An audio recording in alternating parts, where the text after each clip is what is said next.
Okay, guys, we are live. So for those listening at home, welcome to the Dungeon Musings YouTube channel. My name is Kevin Madison, and I will be your friendly Dungeon Master this evening, or this afternoon, or this morning, wherever this finds you, whenever this finds you. Today, we are carrying on with our ongoing quarantine campaign, playing Advanced Dungeons & Dragons 2nd Edition, my camera's still backwards, playing through the 2013 adventure, Legacy of the Crystal Shard. And we're also drawing a substantial amount of material from the most recent, at the time of recording, D&D adventure from 5th edition. That is the Icewind Dale Rime of the Frost Maiden. So if you are intending on playing Icewind Dale Rime of the Frost Maiden, or in the midst of playing it right now, this will likely contain spoilers. So if you want to avoid those, come back another time and watch the video.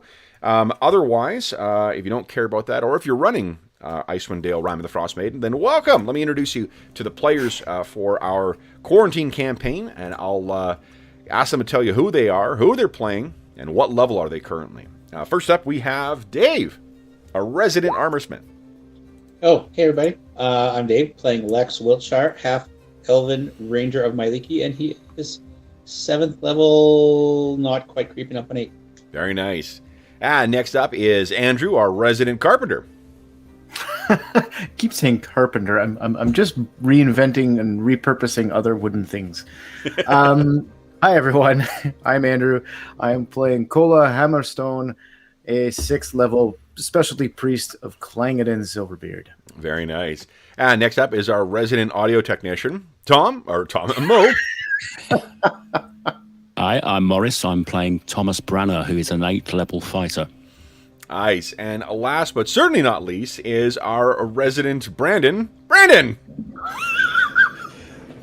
Brandon. Yeah, hi Brandon. I'm Brandon. I'm playing Grim Buckman. He's a 6th level human mage and actually a carpenter, unlike somebody else here. Whoa. Shots fired. You said it yourself? I said it myself. Just to need to throw shade. All right. So guys, last session was a bit of a monumental one because we had our first midair encounter. What happened last time, guys? Yeah. It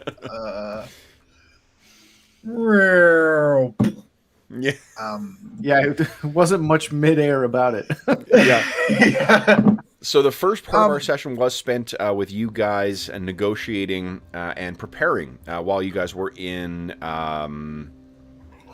what was the town? Lonelywood? Lonelywood. Yeah. Mm-hmm. That's right. And then what did you recall recovering at Lonelywood? Oh, the katana.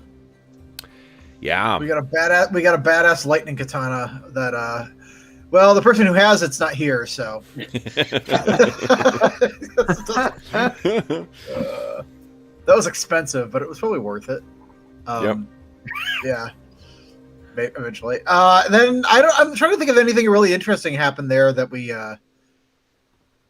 that was worth sharing here, but then we started off in front of Griffins to head towards the Castle Grayskull or whatever it's called. I can't ever remember it off the Grimskala. Grimskala. We're just gonna see how far we can get that way, and then we got attacked by Peritons, and I think I was the only one I got knocked off. Everybody else is sort of okay. They might have got knocked off, but they got caught. Yeah, I think everyone. I hit the ground. Yeah, managed to make their saves. Yeah. And we had, and apparently in medieval construction we don't have an idea of fall protection, so no. Grim fell to his fate. We learned some so valuable, next time we'll valuable lessons. Turns out we should have tied ourselves to our saddle. Yeah. All right, then, guys. Anything else happen of interest? Or are we gonna jump midair and start seeing what happens with these peritons? Let's do it. All righty. So here we are. We're back on the map here. I got everyone on screen. Guys, I'm going to suggest that so that he's got something to do with his turn, we have Brandon keep rolling initiative. All right. I just got to... Hopefully the initiative gods favor. Sorry, I just need to reorient my stuff here. Okay, so then, guys, everyone decide what you're doing with your round. Those of you who are mounted, those of you who are not. Lex, did you jump back on to Violet or not?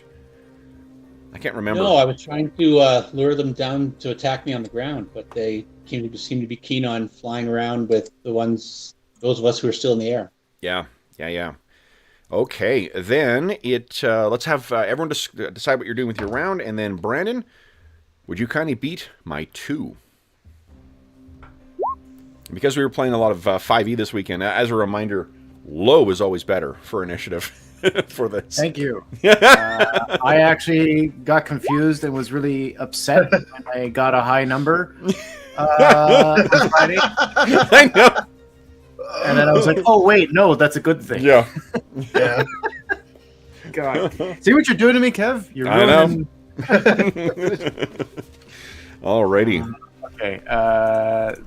Although, let me get my act together here, Andrew. Come on. Okay. Oh, no. All right, so I'm acting on a 5, I guess. XXX. Alrighty. Yeah, where is it? Here you go, Periton. All right, got him. Got him. Okay, so here we go. So I'm up first here, it looks like. Tom, these things need to keep flying past you, but I'm going to let them try and grab you. What is your AC right now, Tom? Oh, hang on a minute. 1. 1. Okay, so I did hit an AC -1 with one of the attacks. I need you to kindly give me a save versus breath weapon, please. 2, 3, 4, 5, 6, 8. Okay, so we have 4 points of Astonishing Fortune. That was unsuccessful. And then we'll have 1 misses you. 2, 3, 4. Okay. So, Tom, do you want to spend a point of Astonishing Fortune to re-roll that, or do you start tumbling?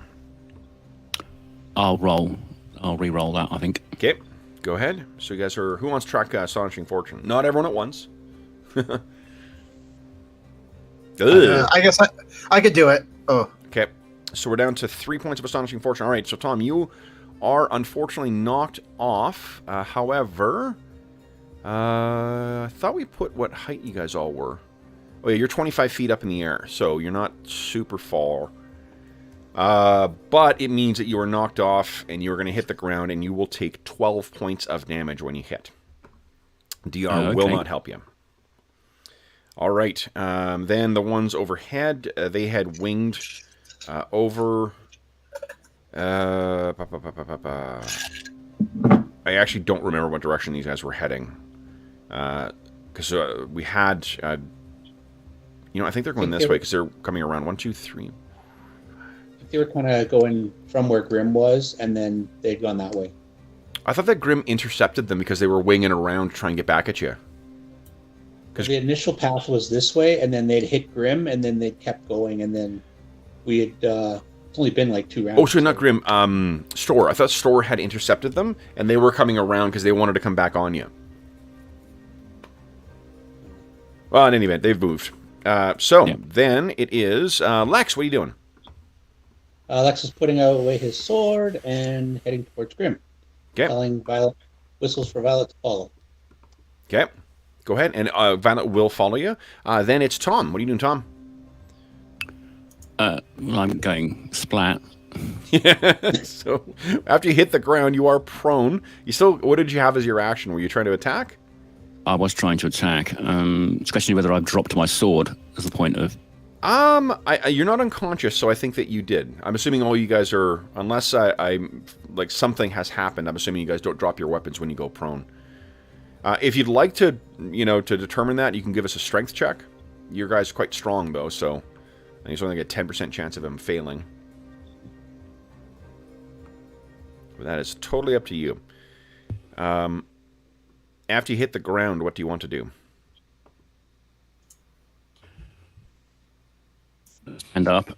Okay. One of those is good, one of those is very bad. No, the first one's bad then. So I've dropped my sword. Okay. In that case, I shall move to where it is and pick it up. Okay. Then it is Cola. What are you doing, Cola?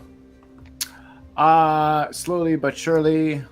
1, 2, 3, 4. Making my way towards Grim. Okay. Although Lex, I think, is already. He's Yep. gonna take care of it, but nah. Instinct. Are you calling for Bastard to follow you as well? Might as well, yeah. See if Yep. he actually listens to me. Yep. He will. Much as you may not be a fan of him. Okay, then it is Lex. You know what I'd like you to do is, would you kindly give me a animal handling check, and I'll give you a +2 to that as well. I don't have that as a skill. Ooh. We got your. I'm a ranger. So is it just to... Yeah, give me a charisma check then at +2.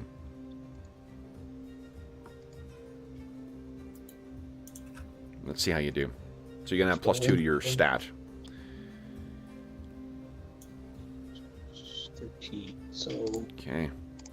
Only because I think we established that girl's on a crazy defensive, trying to keep Grim safe from where he fell. so then I add to the stat. Yep. So it'll be if you've got a 13. Boom. Whoa! Critical success. So what do you? You whistle and whatnot, and girl hops over and kind of like between Violet and girl. There's a bit of a defensive line as you're running up. Okay. And then I think that's it, right, guys? So. Yeah, Typhoon was effectively curving around. Oh yeah, where was she? I think she was heading off in the southeastern direction, right? Yeah, well, she was curving round to try and pull back on the others, so she's effectively travelling south now. Okay. I've moved her. Sounds good. Go ahead and move her. She has to move minimum half her movement. I have. Oh, have you? The token hasn't moved. Oh, all right. In that case, she's going to be about there. I'm seeing that only move like 15 feet. Half movement for the Griffin is substantially higher than that. Don't they move like 20 squares around? It's like 50 feet or 60 feet. Yeah. Like that. It's 50 feet, I think, so she needs to move a minimum of 25. Yeah. Okay. So then Typhoon is zooming down to the south there. All right. Then it is end of the round.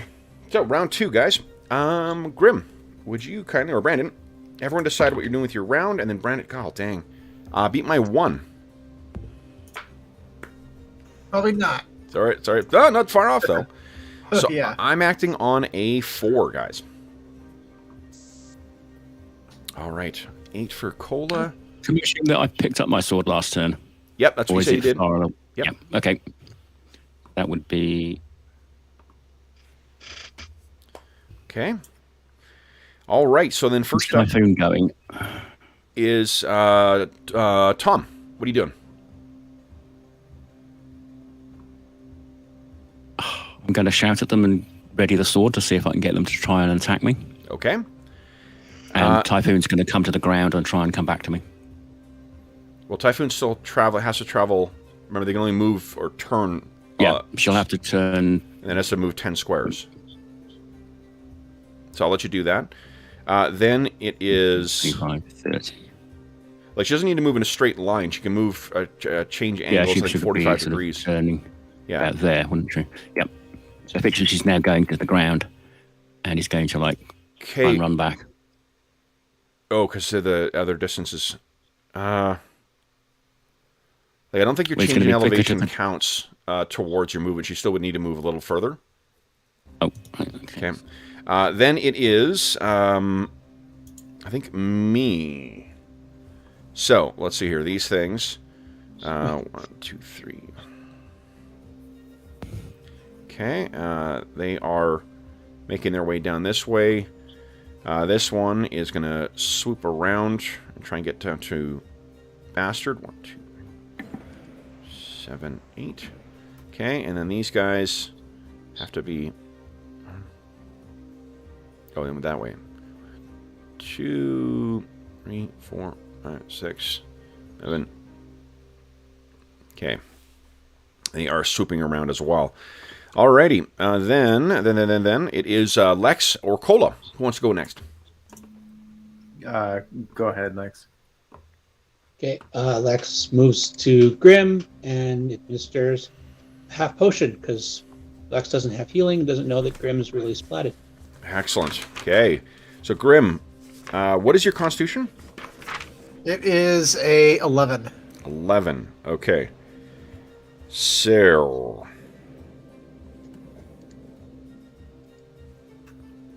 1d20 plus 1, please. And then a d6. Oh. He just threw a dice at my head. There we go. There's Nice. a d20 plus 1, and then a 6. So you are at 1 hit point right now, Okay. and you've suffered your damage to your hips and lower back, which makes sense from a Ow. fall. You cannot force Yeah. march. Okay. So you are at 1 hit point, though. So that's pretty good. All right. Okay. Then it is Cola. What are you doing, Cola? I'll move closer, and then I'll see what Lex is doing. I think that'll be it for me. Probably call Bastard to keep coming towards me. Absolutely. Okay, and I think they move 8 on the ground. I think it's normal human speed. They're really fast. Yeah, in the air, they're super quick. Where is he? Griffin. Yeah, it's so human speed on the ground and much faster, 50 squares. So it's 20. No, 40 on the ground. So, alrighty. Then I think that's the end of the round, guys. Nothing has come down to get you yet, Tom. So we're on to round 3.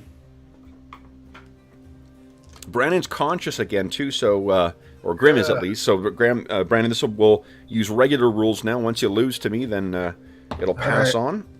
So, would you kindly beat my 5? Okay. Come on. No, I will not. Has absolutely no interest in rolling initiative. I do this. That Someone else take this fucking thing. Yeah. Right, so I'm acting on an 8. Okay. Oh no! What's happened? I have realized something. There's a problem with my plan. Uh-oh. Uh-oh. Yeah. Okay. No. There's still okay. So, I'm actually part Periton. I plan on allying with our allies, or enemies. All right, so then first up is actually going to be Lex. What are you doing, Lex? Lex draws his short sword and dagger and steps up Okay. to about here and whistles for Violet and then tries to hold an action in case something gets close. Okay. Hold an attack, sorry. You got it. You will not be waiting long because... Go ahead and make your attack.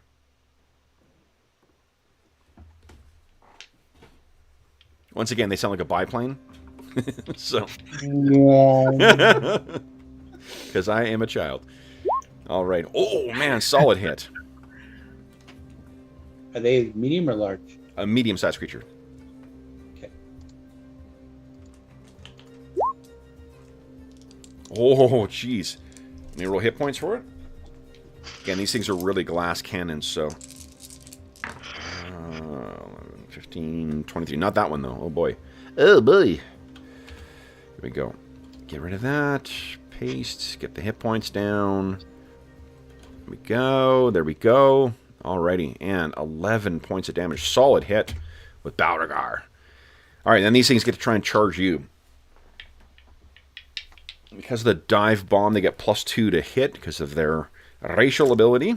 So first, Lex, I hit... Oh, fuck me. AC -2. I'm an AC 0. Alright, so then you take... I'm dodgy, but I'm not that dodgy.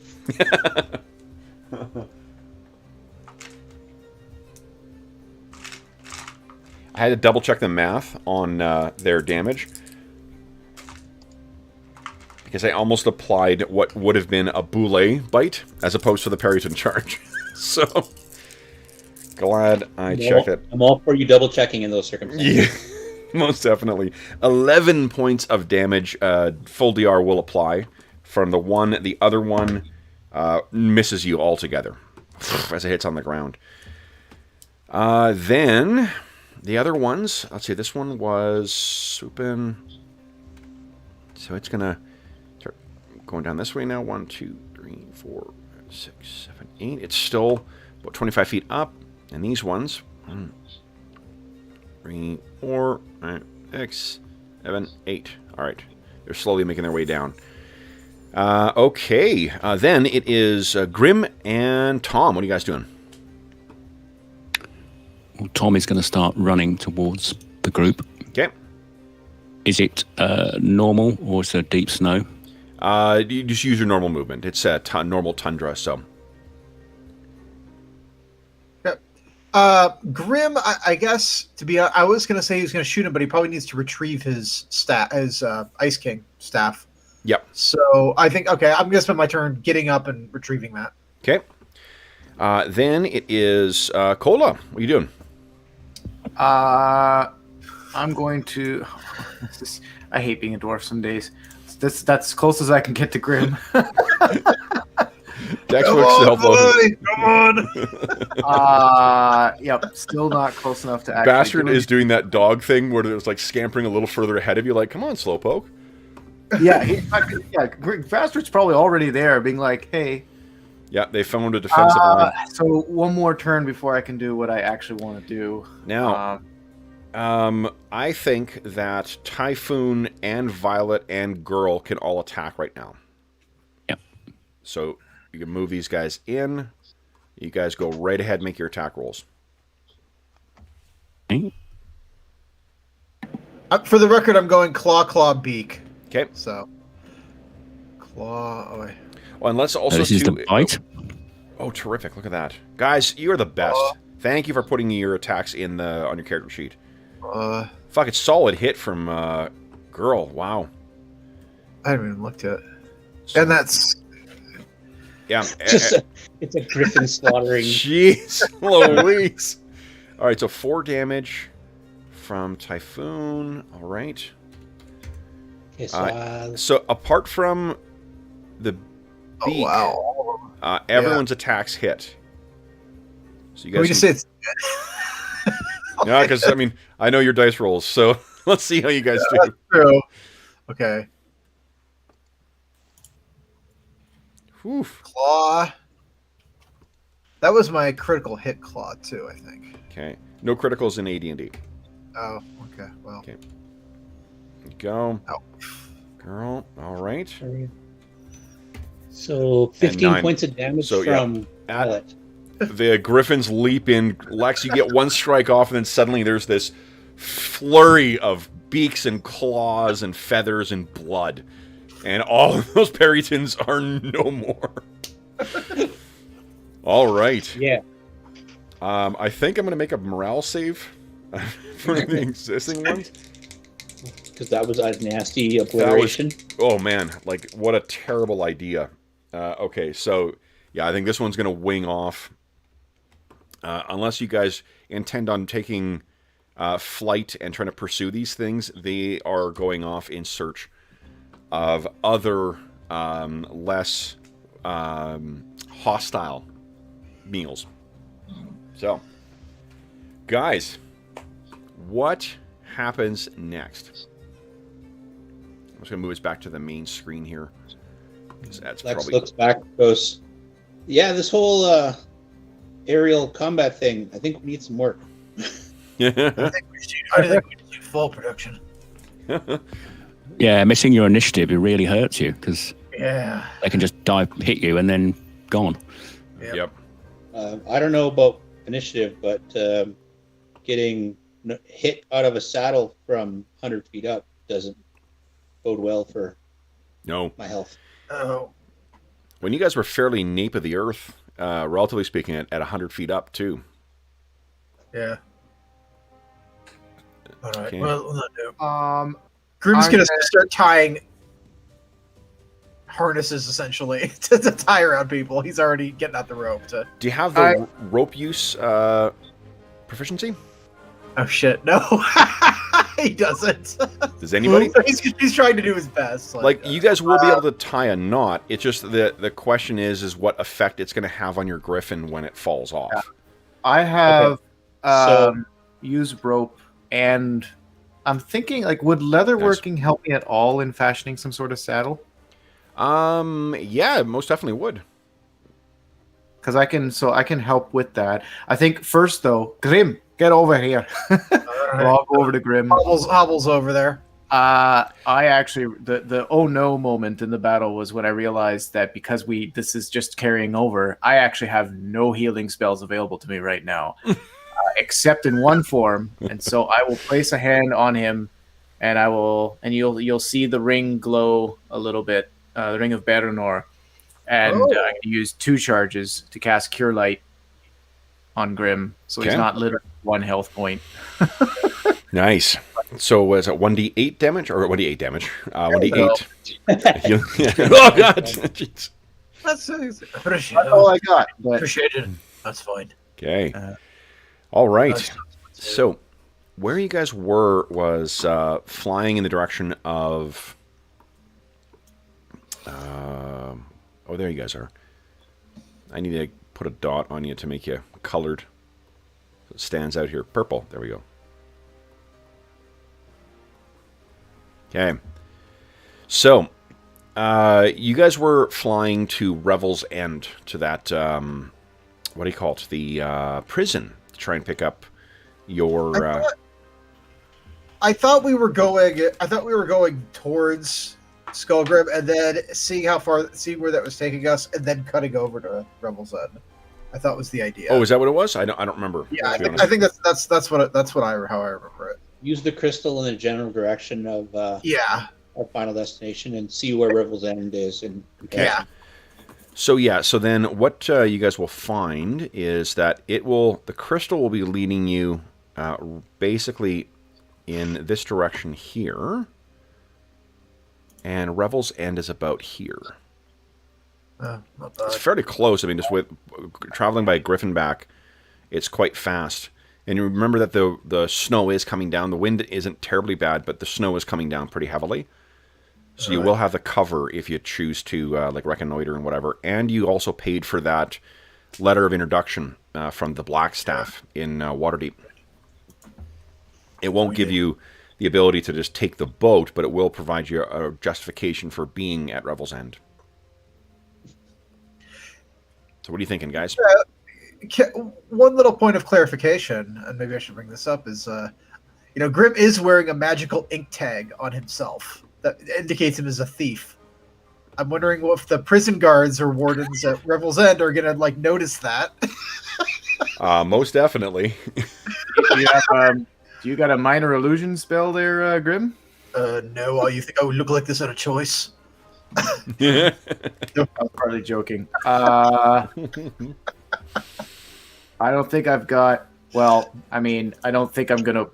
With all due respect, I'm not going to waste a restoration spell from the ring at 10 out of 12 charges just to do that. I think we could just... Here, and I'll take a bandage. I'm going to... Can I just... Anyone injured? Is there any blood here? Rim just fell from the sky. Probably has some injuries. I do have an idea. I just wrap it up like a bandage, and then no one will see it. 2 slaughtered peritons at our feet. Yep. I could also pretend to be the person that the solution is of. I don't know if that would work. I got a scar. You can tell I'm different than the illusions right here. So, like, where is the tattoo? I got a scar. It's an actual scar, like from getting the shit beat out of me. No, but the tattoo that indicates you're a thief. Oh no, my whole thing, this whole thing is a tattoo, is an ink tag. I don't look like this normally. In the the film version of our campaign, Grim is played by Jessica Chastain, but voiced by the guy who played Walder Frey. Perfect. Yeah, exactly. You think I'd look like this by choice? That's exactly what it is. Yeah. I mean, I mean, the voice aside, I could wouldn't pretend to mind be a looking like that. girl. Well, and then at this point, you see like the nose curl that but, like, constantly happens. I guess I'm trying to understand then, because you said we're going to a prison. And you're worried that your tattoo makes you, appear as a thief. So I'm a little bit confused. You're saying that what whole Grimm's, visage? what Grimm's getting at is that anyone with, I think what he's saying is that like anyone would be able to know that, or any law enforcement person involved with Candlekeep would know that this is a specific mark of being a thief. Yeah. Is that it's a Whether they would care. yeah, it's probably a combination of like how you would least like to appear and then how you appear. Yeah. Oh, so it wasn't just you screwed up a spell and now you can't undo it. This was the specific way in which the spell backfired on you is punishment, and that is a commonly accepted. Like everyone knows what that means. You're beginning to question Grimm's story of being granted that little device that led him to the fallen tower as a going away present. Yeah, you tell me one thing, but suddenly now you come up with this. I thought it was I thought it was forthright with that. I thought I don't remember. I might have told you. You're using that word, and I don't think it means what you think it means. I thought I might have said something, but that's okay. So, well, now we know. So there we are. There's a world to save. What are we doing? All right. Well, yeah. I just wear the bandage. I disguise myself or something. I don't know. But I just pretend to be the person that the illusion of. Look like this. Oh, it's just really bad. I don't know. But that doesn't sound quite convincing. No, it's going to be terrific though. Yeah. It's going to be like a poor Mrs. Doubtfire impression. Wonderful. Yeah. So like this is a real person somewhere in the world, but I don't know much about her other than she was the ex of one of the mages, and he wanted to make this was his revenge against her too. So that was anyway. That's very creepy. All right, how do we keep them from discovering your history? Well, I guess let's maybe take a moment to think through what are you guys going to Revel's End for? What is it you want to get out of that? And then once you know what that is, how do you plan on getting that? Commandeer their boat. It's weird to commandeer their boat, because we're worried that somehow our flying creatures can't fly all the way. Right. Okay. Yep. So is there any need for Grimm to physically enter with us? I mean, I say that, and I don't want to cut Brandon out of the play either. So, like, I'm going to try to find a balance. But, like, good point. I could wait outside, tend the griffins. Oh, there, Grim Griffin Handler. Yeah, that's right. You know I'm good with animals. See how I treated my wolf? Oh, real dignity, love. So, what are you guys doing then? I think it sounds fair. I can hang outside. If worse comes to worse, you could say like I'm kind of working off payment for my past transgressions or something and helping you out. We don't want them to know you have transgressions. That's the whole point. I know, but if they find out, that's why I'll hang out by the griffins. But if they're like, hey, who's that? Oh, I know what that means. They're asking, you can just say that. Yeah. I think it's fine. Yeah. I'll hang out here. All right.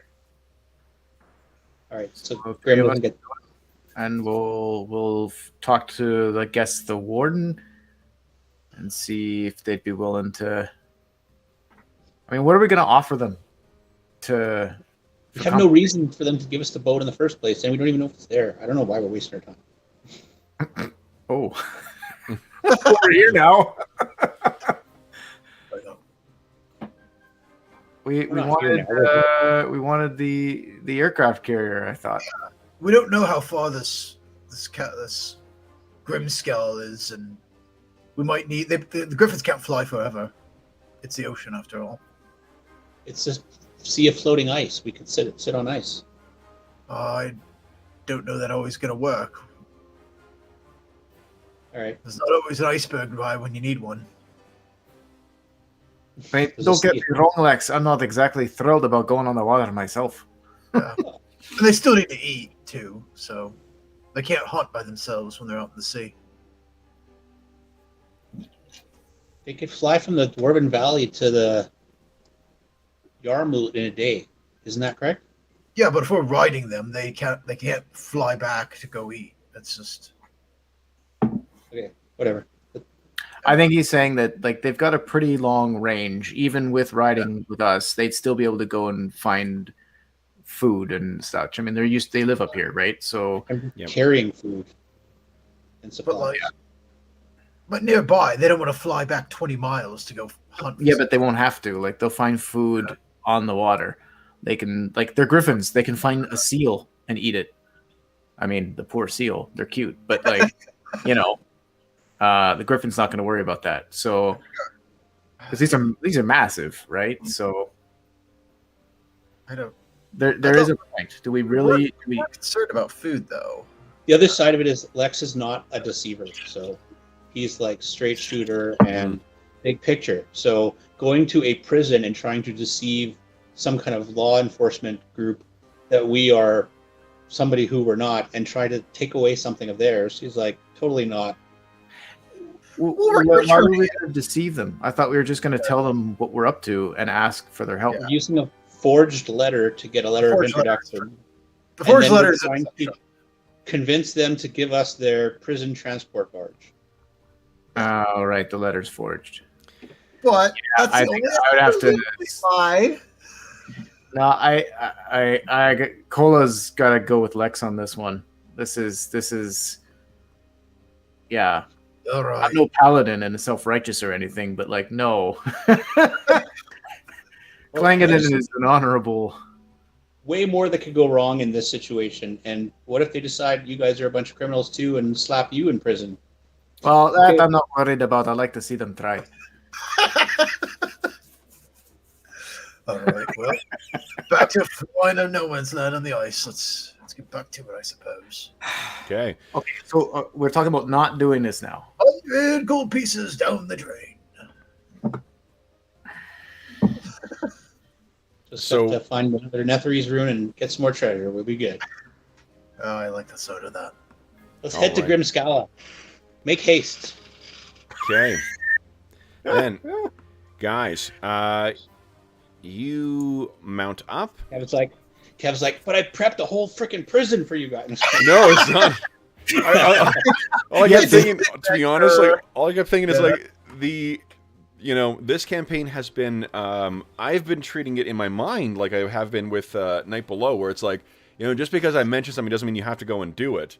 And there's lots of things you don't do, but you guys got very fixated on like, okay, this clearly is something we got to do, and I'm like, this all sounds like a terrible idea to me, and we don't even know if the boat's actually there, but it is part of the setting, and I mean, that may be an asset you might be able to draw on later. I do recall specifically last session, Kevin actually literally saying, how do you guys know the boat is even there? Because it's traveling to and from places. I guess designed to transport people back and forth, so I'm like, all right, well. You did say there was a 25% chance is roughly what I think you said in deciding. Why am I walking for 25% chance? Forget that. I'm walking. The housing for the Sword Coast's worst or something like that? Is that what you said? Say again, it's like the housing for like the worst of the criminals. It's the worst criminals. It's a council of a bunch of the most impressive communities like Baldur's Gate, Waterdeep, Neverwinter, Daggerford, Candlekeep. It's all the prisoners from all the way along there, the worst, who they can't just outright kill, who they then send off to this Panopticon prison. This is literally not Flag Archipelago. Yeah, and this is not a place we want to go. I was trying to find. I could not find an illustration of it. I'm sure it is in the Roll20 version, but they've named it something that I just don't know. But I wanted to. I'll share with you just what the approach looks like here, because it may have an influence on you guys comfortably letting that idea go to rest. But this is what, to your point, Cola. Yeah. And to your point, Cola, if they have to house the worst of the worst from like Waterdeep and Baldur's Gate and stuff like that, they've probably got some pretty tough dudes and some pretty strong anti-magic. Yeah. Yeah, probably. All right, let's just scrap that whole plan. Okay. All right. Bye, Wilson. All right. So then, you guys, what I was measuring there was to see how far you've gone, and I think guys, you did actually try and go directly towards Rebel's End last time, because that's the direction of from Lonelywood to where you guys currently are, and it's out this way now. So you guys will be able to get to about, oh boy, a big whited out area. I'm sure that's not going to be a problem. Oh, all right. Given the time of day, do we want to camp on the edge and then set off tomorrow morning? Heal up and then go. I try and camp here. That's a smart idea, Tom. Camp. And the griffins can go and have a bit of a hunt as well.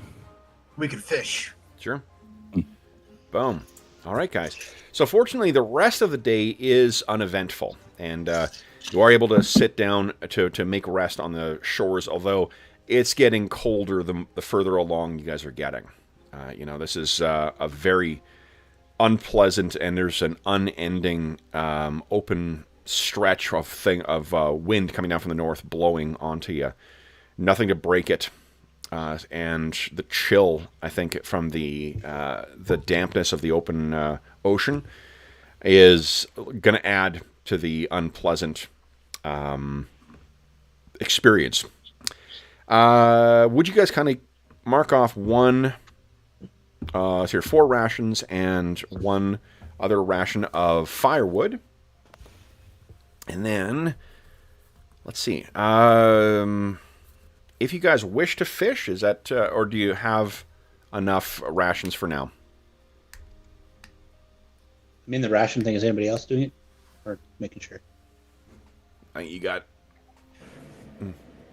I think Grim's just taking it easy. We're down to a day of firewood. Oh. No, you guys stocked up. When When you were in Lonelywood, you stocked up with 2 weeks worth of firewood. Yeah. So is that on our individual sheets then? Because it's not in the group. I think it was not added to the group chart. Yeah, I remember that. Yeah.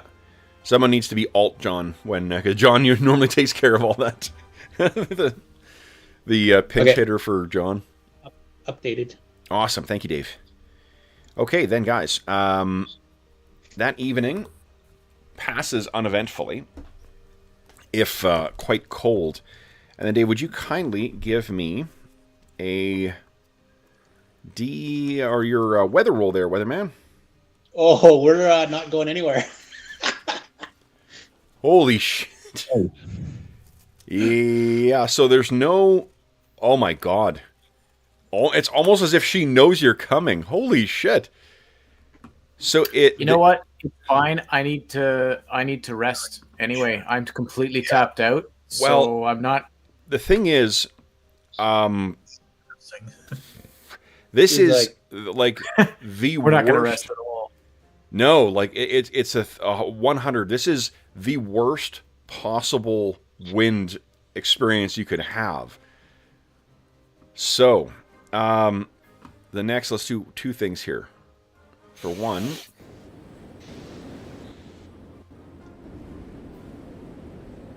and then, oh my goodness. All right, so in the middle of the... Yeah, this comes in... Oh, so here's the thing. Weather sense, so he knows this is going to happen. Okay, yeah. So as you guys land, thank God you weren't out on the ice. Holy hell. Yeah. So what do you want to do here, guys? Your griffins, you're going to need to like pin their wings and find a place of security for them. Try and find some kind of a place to wait this out, because this is going to be like icebergs blown up on the onto the shore here, blowing snow. Actually, there's no snow, so it's just picking up whatever's out there. Waves coming in. What are you guys thinking? We need to find Can we try and find something to shelter behind? Even if it's a hillock, so we can like shelter on the lee side? that will not be sufficient in this thing. Again, the worst weather. This is like tornado, hurricane kind of conditions that's coming in on you. You do have forewarning for it. If only there was some kind of giant... How long have we got?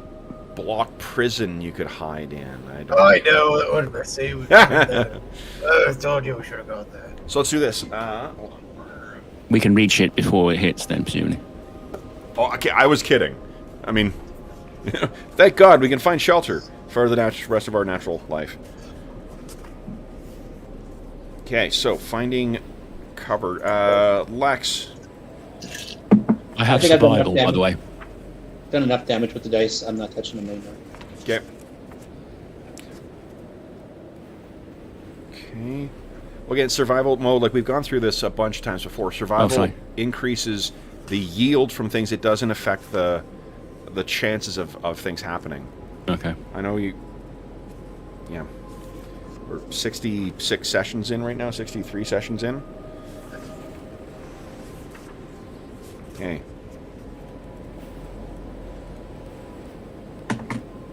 Alright, so let's see here. Finding cover. Let's see.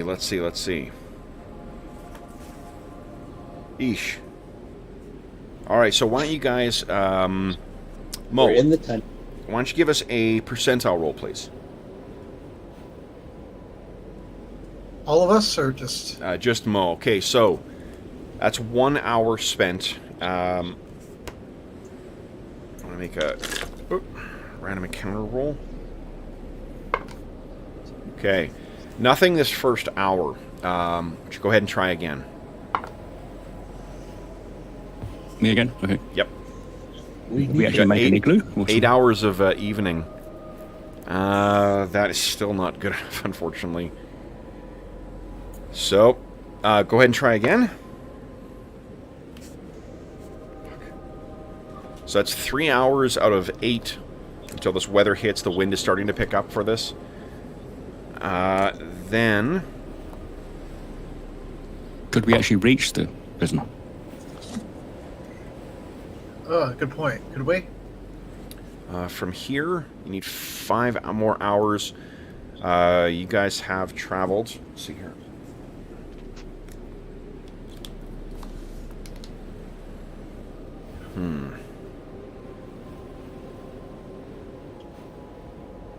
You're traveling that direction first. Alright, so 15, that's about 2/3 of your day's travel there. And then you spent 3 hours looking as well, too. So you're into the evening now. To get to Rebel's End would be another... It's only 7-8 miles to go. You probably could reach there. Or you can keep looking for... Well, first there's something that's happened, so we need to deal with that first. I think we should go there. Yeah. Okay, well, let's see what's happened and then... survive. Okay.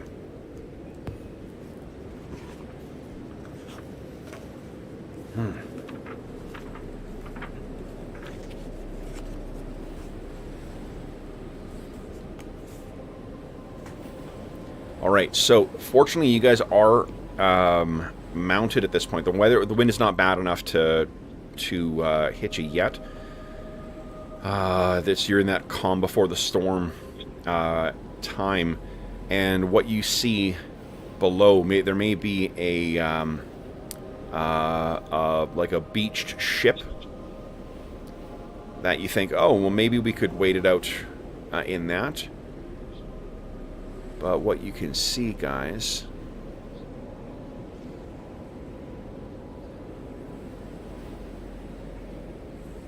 Oh, no. Yeah, no, not there.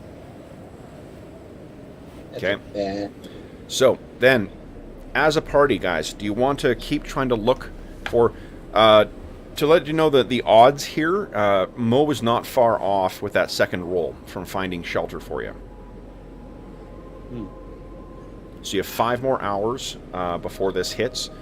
So we know there's shelter in Rebel's End, though. We want to head up the coast towards that and look for shelter on the way, and if we're unsuccessful, then try. I think it's one or the other, isn't it? I think it's basically... Why is it one or the other? We can't fly at top speed and search at the same time. Yeah. Yeah. I personally rather go for the safe thing. We know that there's shelter in River's End. We don't have to give them the letter. We can just say, hey, we're out in the cold. Look at the hell of this. Crazy, huh? So, because the thing is that nothing changes the fact that it will be obvious to them that Grim is a prison. That's true too. Just FYI, like you've been very clear with establishing that, so nothing has changed. Yeah. Oh yeah. From that, yeah, so and to show up at a prison in the middle of nowhere. Why were riding griffins? Why did you know where it was in the first place? No, that's the other weird thing. Well, they told us where it was. The guys from the prison told us? In Lonelywood, they told us where it was. Right. Why would the guys in the prison be okay with us showing up, even if we were looking for shelter? They're supposed to be an isolated prison for the worst of the worst. We're at the front door. Oh, we need some shelter. We just happen to be in the area. Like, this is the first 10 minutes of a great shark movie. Yeah. We can't falls into the water, and now you guys have to deal with. Yeah, we can't say we're out here just hunting because we're clearly not a group of hunters. Tell them we're out to kill the White Witch. It's just tell them the truth. They're not gonna have any problems with that. You're still a criminal. They see this weather. Well, we just say that the criminal is helping us kill the White Witch as that's just reparation for the crimes. That's or right. we just turn Grim I in. learned my lesson. Besides, they're not police officers. They're prison wardens. They don't arrest people. They just store them. That's. You want to test that theory? Well, I would rather test that than test this I'm not weather. the one risking life imprisonment, so. I'll tell you what. I'll take the risk. We got to survive this somehow. We can survive. We just might be a little banged up in the wind. Say we look for shelter. Yeah, I'd rather take my chances with the weather, and then hope for better an opportunity to rest after than risk losing one of us to the prison and then not be able to get if you're wrong, Grim. I am neither inclined nor do I think we could succeed to pull off a prison break. Oh no, probably not. So if you're wrong, I hope you're ready to spend a quite long time here. One thing I'll throw out as well too is so you guys, a thing like Revel's End is, it's the different communities and cities or city-states along the Sword Coast. But what do you think its relationship is with the speakers? Oh shit. Yeah, that's probably friendly, which is not good for us. But the high speakers, the type with the high speaker, that's not good. For all we know, the warden sits on the council as a not necessarily as a decision maker or anything, but they could sit there as a way of being in touch and knowing what's going on. Maybe they have a partnership. Yeah. Maybe word is up here about a group of miscreants who are acting against the 10 towns. Oh, yeah, that's very good point. All right, let's look for shelter. Okay. We could just circle the zones and there's no scales in Grimm's, measuring of whether things should be done or not. It's all just self-interest. It's just. Well, no, I mean, he was benefit me. This reminds me of a time of another former member of our adventuring group, way back in Bryn Shander. First day there, he just disappears, runs off on his own, and he goes into the seediest bar in the whole place and demands to speak with the leader of the fucking Thieves Guild. Once again, the scene cuts to this hand sticking out of a snowbank, and there's a raven picking flesh off of it. Let me cut back to you guys. And Lex pipes up. Wasn't he practically on death's door when he did that too? Pretty much. Fought Yetis the night before and was mortally wounded practically. Yep. Okay, He was feeling about 1%. I know. All right, then. Okay, so if you guys are looking for shelter again, then Mo, would you kindly give us another roll? A successful We're not roll. going to try and like look at the ship. They It were cold is. light walker. Yeah, there's a bunch of cold light walkers. Okay, 72. Or That's half of your night gone. Oh no, this isn't good. Okay. Next. That is 5 hours. You have 3 chances left, guys. no one can help me in any way. Nope, it's a matter you luck out and find it or not. Oh, fuck. 2 chances left. Oh man, want to roll 20? You got it! Yes! Right. Find something, Tom. Okay. Hey, we won't die. And what you find as you're flying along here is that in one of the, similar to what you had seen before, there is, in the packed snow, there is a crevasse that leads down into a cave. This would likely be a safe place for you guys to wait this out. And at this point, both yourselves and your griffins are exhausted. The wind is starting to pick up. Tom says, I think I see something, and Lex goes, is there a cave? We were going to have, like, you know, Icewind Dale bingo. So we use that line almost every session. Love that movie. Love that movie. Though. Oh, it's a great movie. Yeah. Okay. So then... Oh, I just made you guys bigger instead of moving you. Then, guys, you are able to take shelter in there for the evening. So, now that you finally get yourselves in there, you can make your fire, you can get your rest. Thank God for that weather sense roll, eh? Yeah, that saved us. Okay. So this blizzard will be, or this, blizzard hurricane will be raging at least for the next day. So how do you guys wish to spend your time? Well, we could heal up, because I think these two of us are quite badly battered. Yeah. Well, again, like, we'll get the night. Well, if we're not even really going to be able to rest, is what Kevin said. Like, we found shelter, but how good is this shelter? Are we going to be able to sleep at all? This is fine. Yep. You guys, shelter is shelter. You guys have, it's a break from the wind. So, you're going to be able to have all of your griffins inside there, safe from the elements. Okay. So then we can heal, but that has to be tomorrow, because I have literally nothing right now. You do have, with your evening, with making use of your medicinal herbs and your checking bandages on everyone and stuff, everyone can heal 3 hit points overnight. That's true. That is true. And then you can heal for or pray for your spells in the morning. Yeah, and we're not that bad off. I mean, Tom, you're only down 9 hit points. Well, so if we're stuck here for a day, we'll have actually 2 nights here, won't we? Pretty much. So you'll be so. basically up the top, just on the natural healing anyway. Same with Lex. Grim, okay, that'll be a bit, but we can use a cure light on you after. Yeah. I can continue working using. Well, do we have any? I don't know if we have any dried out animal skins. You tell me. You made cloaks for everybody.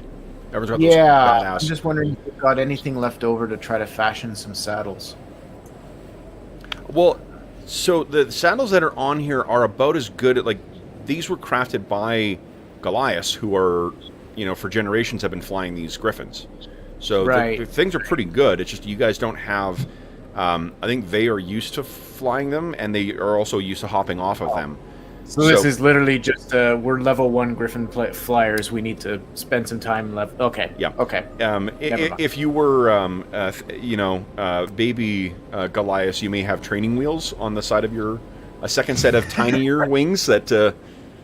I still think we need. Well, we still need I mean, we could still put ropes or harnesses around ourselves. Well, Yeah, and I can. So, but I guess what we're determining is I don't need to spend like an evening like working on that. I could just like help each of you tie yourselves in when we set off next. Yeah. Yeah, I'm kind of imagining they might be like Roman cavalry saddles, where effectively you have horns lock your lower legs behind, and we just weren't really good at using them, really. They're also presumably we can add extra. They're not sized for you either. Yeah. And I suppose between the shelter and the cloaks, like that's a good point too. Like, I don't know. I mean, Kevin, you said that mine has a mechanical element to it, but do they help with the cold at all? Like when we're not in shelter? Obviously, not with a 100 roll, but the saddles, you mean? No. The cloaks. I'm just thinking about other things. Oh, the cloaks. Yeah. No, I mean, like basically what it is the question is whether you're exposed to the elements or not. And I've assumed that you guys have been. One of the things you guys did before you set out from what was it, Caer Konig, was to had to get all the cold weather equipment and gear and clothing that you need. And we assume that Grim did that before he had set off on his own, and when you guys encountered him out in the wild. The cloak will just be part of that. It'll keep you, likewise keep you warm. If you guys pile them onto the griffins, that will help them stay warm as well.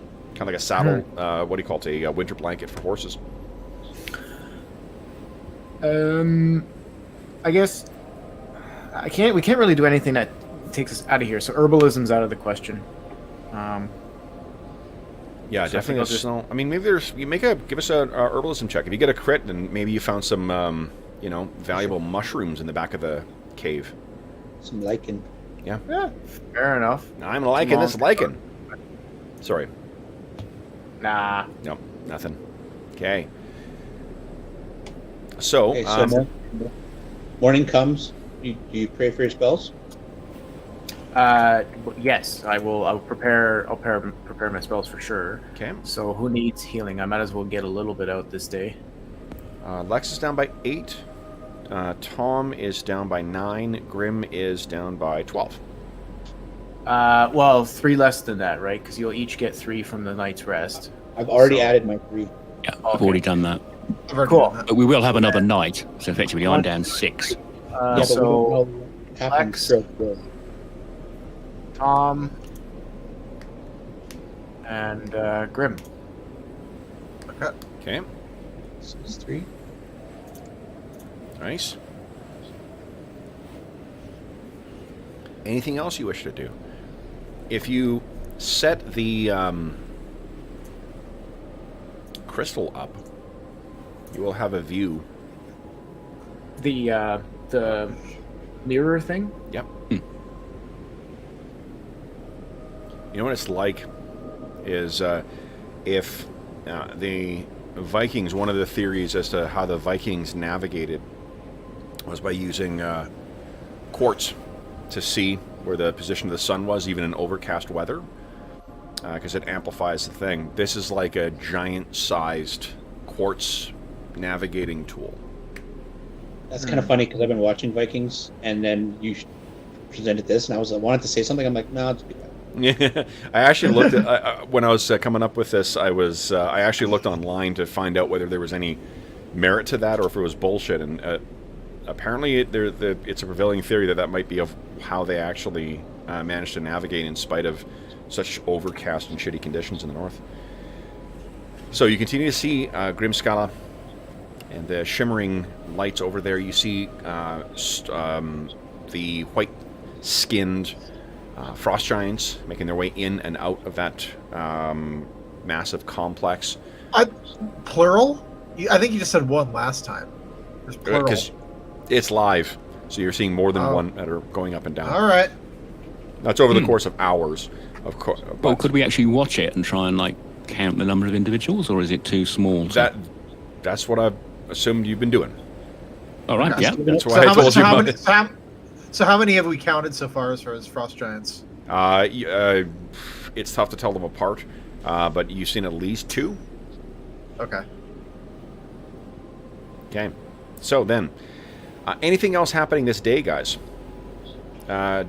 Grim is still down by Eve with the healing that he will get tonight. He will still be down by 5. Yeah, I can. So this is a new day, so it's a new round anyway. No, or is it? No, it's still same day.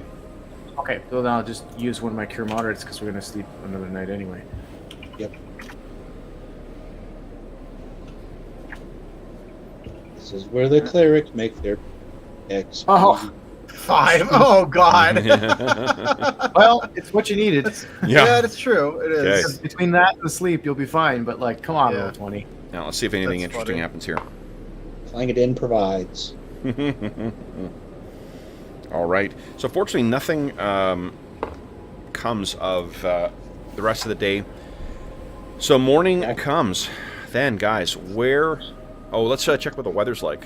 Weatherman, would you mind? Rations and firewood? Yes, count down rations and firewood, and then let's see what the weather's We're going going to to like today. feed the griffins, too, though, from the rations, because we didn't... they weren't able to go hunt. Yeah. Yep. Are you doing that, Dave, or? Yeah.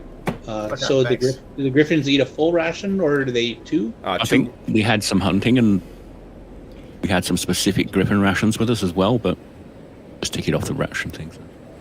It's not on the sheet, so I can't do anything about it. Yep. So it comes off the sheet. It is 2 rations for each of them, I believe. 8 of them, so taking off 12. Yeah. Okay. And then let's see what this blizzard blows over. All right. So it is snowing, but the wind thankfully has died down, and it's snowing quite hard again. So it's basically, it'll be a little windier. Oh no, it's no wind. No wind. Nice. And you can see it's passing. So maybe like we see, you know, Luke on Hoth style, Lex standing outside, the wind blowing by, the snow all hitting him. But you can feel that like the worst of this is about to pass. So you head back Comes back in and tells everybody, hey guys, it's going to be a good day today to travel, so get your shit together, let's get ready. All right. Do you guys have anything you wish? So everyone heals 3 overnight. Looks like that brings Lex almost up to the full healing. Any plans, any spells or whatnot you want to cast before you set out for this day? I'm going to tie myself to the saddle. Okay. Just a clarification. When I fell and all that stuff, that did not cancel out my armor because that was not an attack against me. No, precisely. Okay. Does anybody else want to be tied into their saddle before I tie myself in? Yeah, I can help get everybody kind of tied in. If each of you has rope, because obviously I can't string a rope between us. Yeah, We so don't I have have rope. everyone cutting our You have long rope? one up. You have rope you use, Cola? I have rope of my own to use, for me. No, but do you have the skill rope use? Yes, I do. Okay, so you can help somebody and I can help somebody? Yep. Tom, Grim, do you want to be tied in? Yes, please. Okay, I'll tie Grim in. Okay. All right. Thank you. I'll Okay, on, let's do it. All right, I will help Tom Okay, before select I and Grim with a success. Okay. Oh, I feel nice and snug. Yep. I'll tie himself in. So it's less that you guys, whether the rope is going to come loose or not, it's whether the griffin will be injured or not. Except if you do what Cola does and Oh no! Well, Tom's gonna hurt his griffin. Yep. You're secure in the thing, but hope you don't fall off. And then for me, oh man, It's the same way. Oh my god. you'd think This is how we tie dwarven nuts. It's like the using a halty or something on a griffin. No. Oh man. Yeah. If nothing else, you did roll. Because of the same roll, you tied it the exact same way. So that's good. I'm consistent. You absolutely are. All right. So then, guys, that let's see here. That morning, who is carrying the lens? I think I have been. Okay. So you guys take it out, you check your bearings, and then you start flying. All right, so it is. I'm going to fly about 50 feet above everyone else to act as a cover. Has bait. Well, How high are you guys flying? Remember that there is a shit ton of blowing snow right now, so the visibility is going to be very, very limited. Probably like 50 feet up. 50 feet. I was thinking that exactly. Okay. Nape of the earth stuff. You got it. Okay. So, Yeah. you guys are about out to here. Well out into the sea of trackless ice. This place sucks. This place sucks. Yeah, it's awful. Blowing snow, nothing but like broken, glaciers or broken. I wonder if I've got. Let's see here. Because the way the image search works here. Let's see here. I wonder if I can find.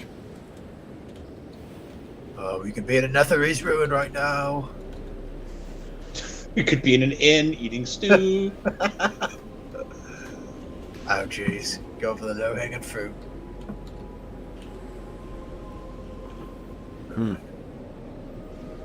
Is that what the conversation we had the night before when we were waiting for the storm to blow over? Grim is, what are you going to do when this is all over? Go to some stop those expeditions from taking on my ruins. That's what I'm doing. So what you guys see... who has... Lex, do you have the highest wisdom of everyone? No, it's Cola that does. Well, it's our wise one. Pretty sure, yeah. I've got Okay. 18. So Cola, as you are flying above, what you can see below is there's been nothing but just white and dark blue. The open seas or the frozen ice that's drifting along. But looking ahead, you're the first to spot it. Sealed in the ice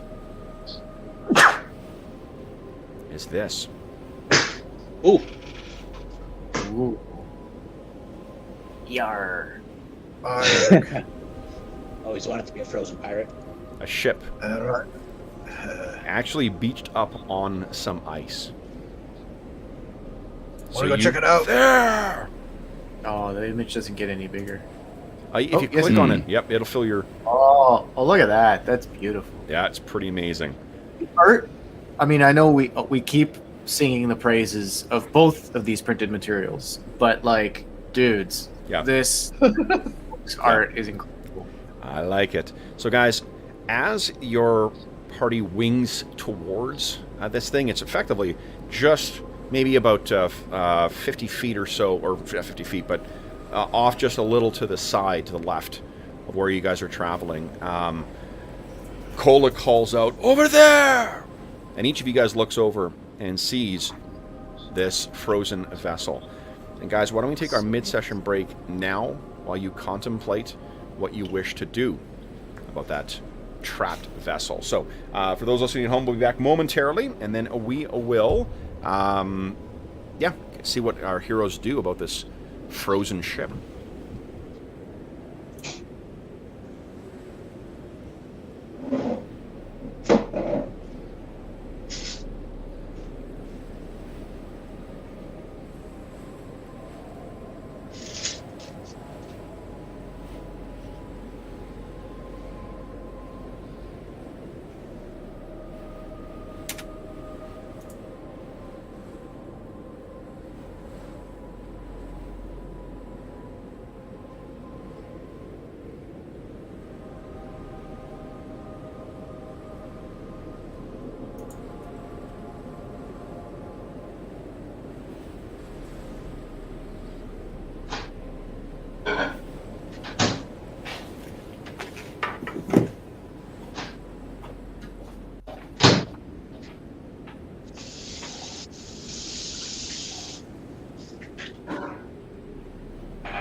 Okay. Check my chat today, guys. Hello, everybody. Hope the weekend is treating everybody well. Fred, what's going on? Welcome to Sunday. Turn my wind down. That is very loud. My goodness. There we go. All right. Steve, howdy. Brian, good morning. Good morning back at you. Wave, howdy. Stevie NPC, what's going on? Jeffrey, hello. Let's see here. Vikings has something called a sun compass. Yeah, so that's actually, I think, we might be talking about the same thing, because they show it in the Vikings show, but it's actually drawn from some historical research about how they would, manage to see what direction it was. They would navigate by the sun rather than the moon.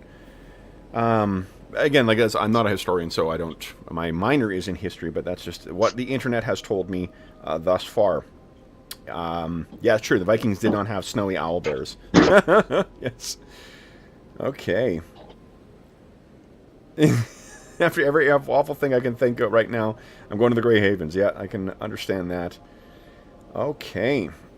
1972. Howdy. The other George. Which George are you thinking of there? 1972. We got George Drury and we got George Straighton. George of the Jungle. Nice. Okay. Alrighty. Hey, Shannon, what's going on? Hope the weekend is treating you well as well. Alrighty. So, guys, let's wait for Andrew and Dave to get back here. Okay. So, let's see what are you guys going to do next? Let me get to this map here. We clean it up while we're waiting.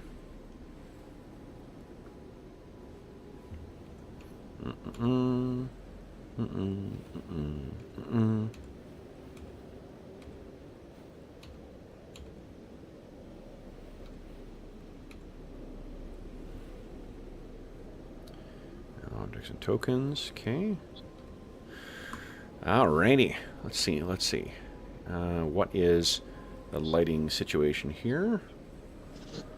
It is a new one. Put that on. All right.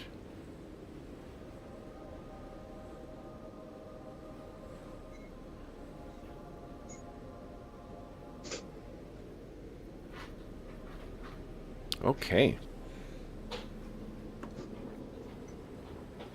So I need to put one thing down here. All right. Okay.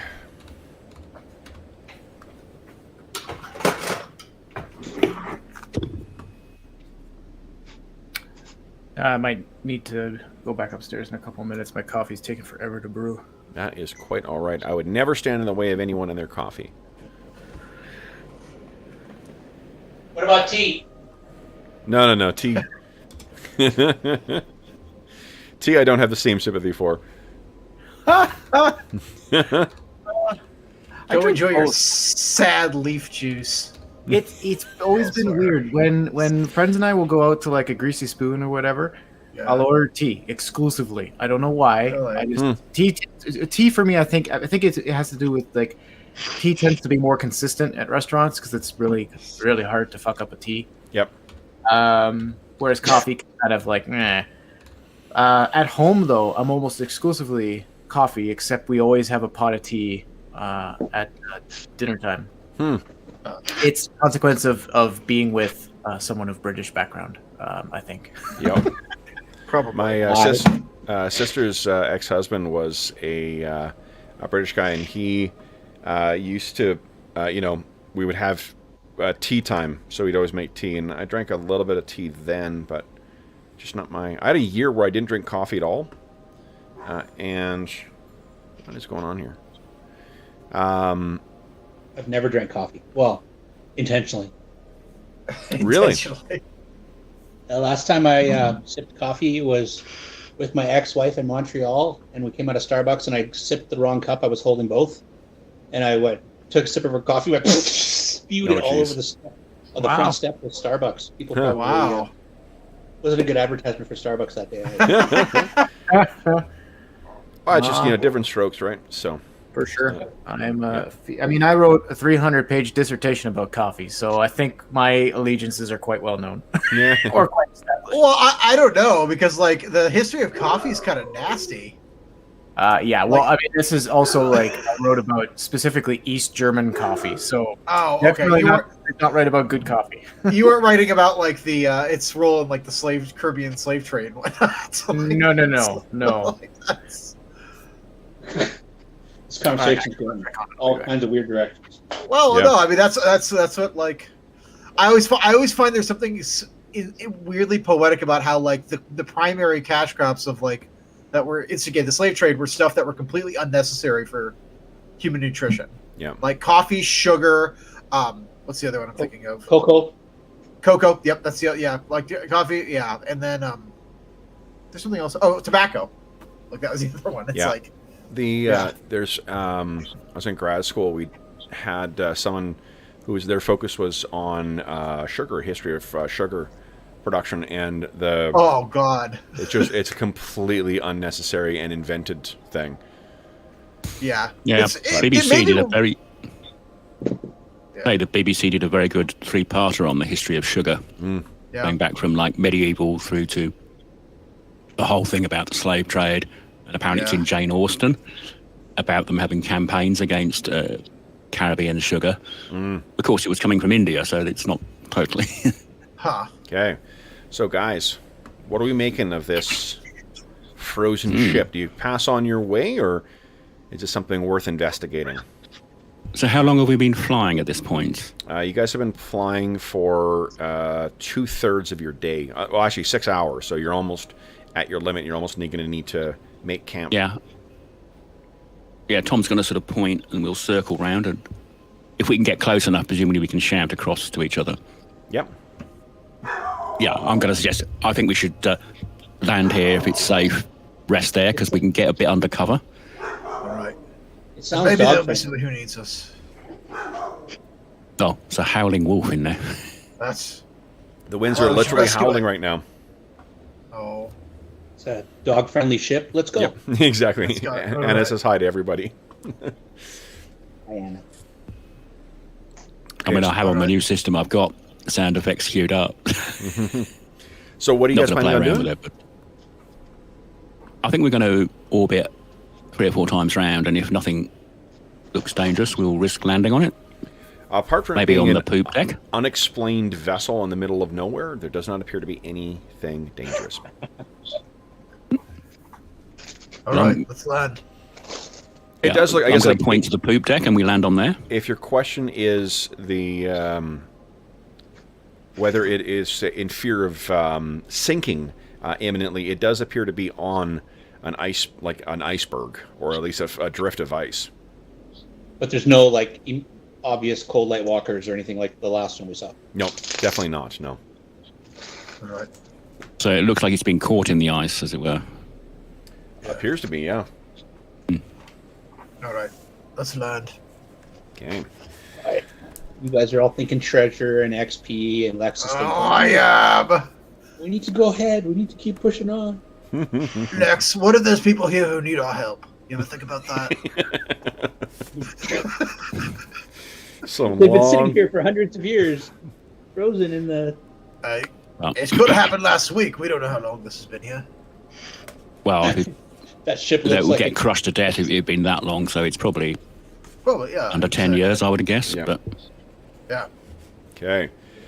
So, guys, let me grab your tokens from our air-to-air fight, and it may not shock you to learn that I have a map for this.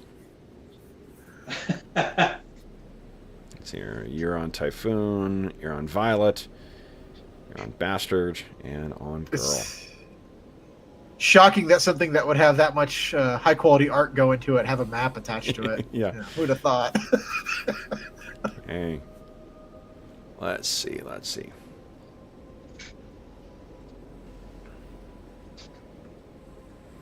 what you can see at the back is that this is has a name. The Dark Duchess. Oh, sounds like a pirate ship. What's going on here? Sounds like a player-friendly place to land. It does. What is? Hold on here. I think I've. Might be full of booty. Not the sexy kind. Hold up. Something's gone wrong here. All right. You got your vision. You're right. We're landed on this thing. Guess you guys aren't going to the pirate ship. Let's see here.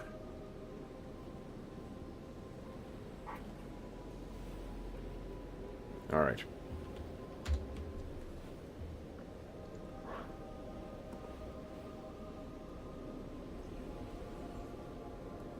Hey, Kev, have you ever been unable to load a map in Roll20 and just say that suddenly the place has become inaccessible to the players when they try to go there? No, I have not. Oh, the ship sinks. Sorry. Yeah, no, I'm too stubborn to let that happen. I've never done it either, but it'd be kind of funny. Yeah. Okay, there we go. No, I just had to reload the map here. There we go. All right. I have had some weird, with the new dynamic lighting that they're rolling out, I have had some strange hiccups with the dynamic lighting sometimes. But, let's see here. And that's what I just had, but a refresh usually gets rid of that. For those listening at home, sorry, we had to quickly sort that issue out. All right, guys, so here's what you can see. I'll bring you over. One moment, I'll be right back. Okay. You guys are circling above the Dark Duchess. And you can ignore the fires. I just needed some way to give you guys light on this one, but not down below. This is what you see.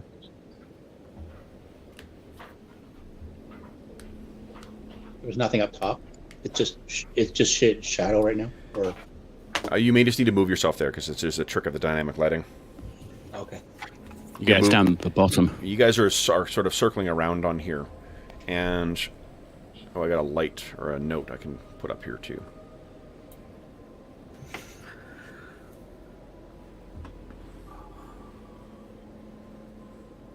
Oh yeah. What do you guys wish to do? You have not Is that landed fire? yet. No, again, you can ignore the fire because that is sorry. just something I'm using to give you guys light here. Okay. Well, Let's land. if we see there's a hole, can I make a low pass over the hole and look down Blackness. before I land? All right. In that case, I'm going to go around to the poop deck and land on there. Okay. Sorry, the quarter deck, the back deck. It's like, Mo, do you higher just really want to say poop deck a lot, or what? I can't remember which one it is, but the high bit at the back, as it were. That is the aft castle. Yeah. Jesus. All right, so go ahead. And, if you guys are landing, please feel free to land yourselves where you wish to land. I'll land where I am. Okay. All right. Is the I have these visions of like we land and the ship is this decrepit and old and brittle and frozen that the griffin's weight just we fall right through the deck. Well, what you can see on there, guys, all those gouges and claw marks, that stuff is not a flourish. That is there. How big are those claws? They Those aren't- look as big as they look. So they're not griffin claws. They're like 5 feet long. They are not Yeah. griffin claws. Yeah, Look they like look. dragon claws or something. Our friend Whitey's been back. Well, guys, I'm not sure if you're aware, but Whiz Kids released a dragon to go along with this. Oh, Oh. jeez. Oh, yeah, of course he's going for the top shelf big. Which Oh, is that's pretty sized badass. appropriate for... Oh my god. Yeah. That's actually really cool. It's... like, I've got... the only ones I pick up are the white dragons, because I like white dragons. And this one is just... like, easily 3 times or 4 times the size of the the next biggest one they've released. Yeah.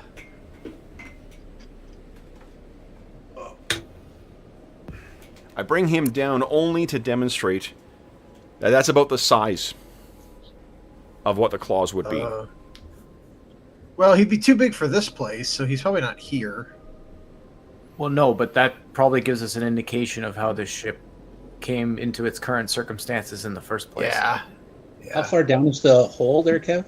The hold is, I think it is 10 feet, but let me see. 10 or 20 feet. So what you I see, think I'm going to... if you guys are on kind of a mix of a main deck in the back. Let me just tell you what you're seeing in each of the different places. So those of you on the main deck, the wooden boards on the main deck are cracked from frost. And a large hole in the deck exposes a part of the hold to the open sky. Planks around the hole are marred with deep grooves as if heavy claws had dug into them. And on the forecastle at the front there, where Tom is, deep grooves have been gouged into the deck on the forecastle. The railing on the port side of the vessel, so the left, is broken and slightly bowed, as if an immense weight had been resting on it. And the rear, there is the aft castle. There is nothing of particular interest in there. Now, the hold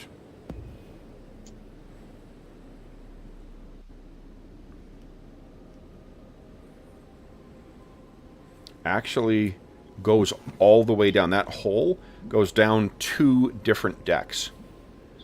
There's the deck below, and then another deck below that, where there's an accumulation to the very bottom, the hold, where there are snow accumulated. So 20 feet down from where you guys are to the very bottom of the vessel. Cola, do you have an endure cold? I can do you one better. I have. Oh no, I've established this already. Aura of comfort only. Just you, isn't it? Which it just seems to defy the title of the spell, but anyway. So no, I don't, and certainly not enough for everybody. I've only got enough for one person. Yep. I'm going to walk to the back and try and find the captain's cabin. Oh shoot! I was just asking for me so I could take my boots off and not freeze my toes when I'm trying to spider climb down. Well, hey, sure. I'll touch Lex and invoke the appropriate cantrips and give him a aura of comfort.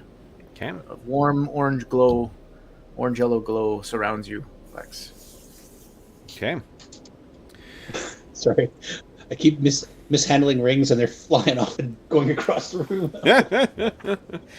All right, so Tom, there doesn't appear to be a way of directly accessing any cabins from this deck. You would have to go below in order to do so. Oh, so they're not down. Yeah. There's no door at the back then. There is not. You would have to go down below in order to do that. Okay. I will go to the edge and carefully, making sure it's not too weak. Wait a second. Hold on. I might be wrong about that. I am wrong about that. Hold on. Yeah, there is. So, guys, there are doors. There's a door right here. Hold on. Get off snapping. There's a door right here. And there's a door right here that seem to lead into the cabins. I'm not seeing any pings.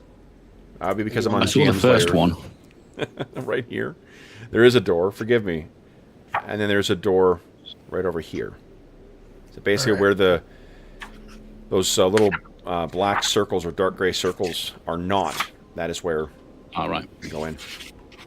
Okay. I'll go check out the door to the south. Okay. Yeah, I'll go with Grim then to give him support. Okay. Yeah, let's not split up. Oh, it's a small place. We'll be okay. So you pull the door open, and what you find within, it is dark in there. Do you guys have any spells you want to use? I can light a lantern if we want, or a torch rather. Torch, yeah. Let's just do. Maybe we should just do that. Let me do this. Actually, there probably is light coming in from some of the windows. So you throw it open. This is what you guys find.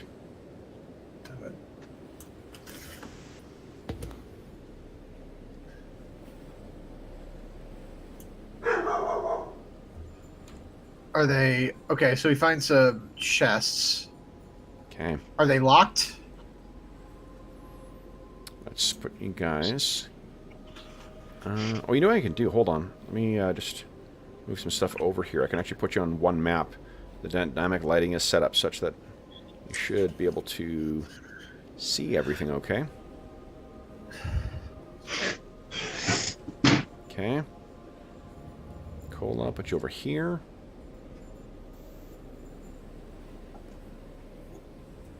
There we go. There we go. Typhoon's up top, and then Lex, put you right there. All right. So, what you find in here, guys? The aft castle is taken up by one spacious cabin. Frost covers every surface and furnishing, and a human corpse is slumped against the port side wall, its left arm draped across part of a heavy chest that's tucked in an alcove under a staircase. The skeleton wears a jacket and a wide-brimmed hat that hides most of its skull, and under its right arm is a captain's journal. The floor is strewn with empty wine bottles.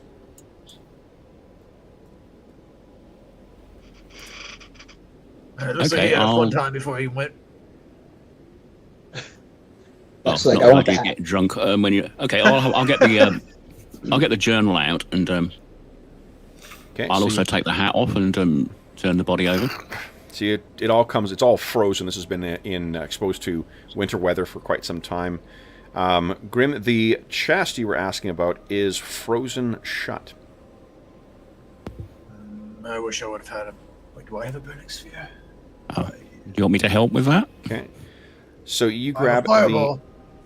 You have the journal and you turn it over. It is the corpse is frozen.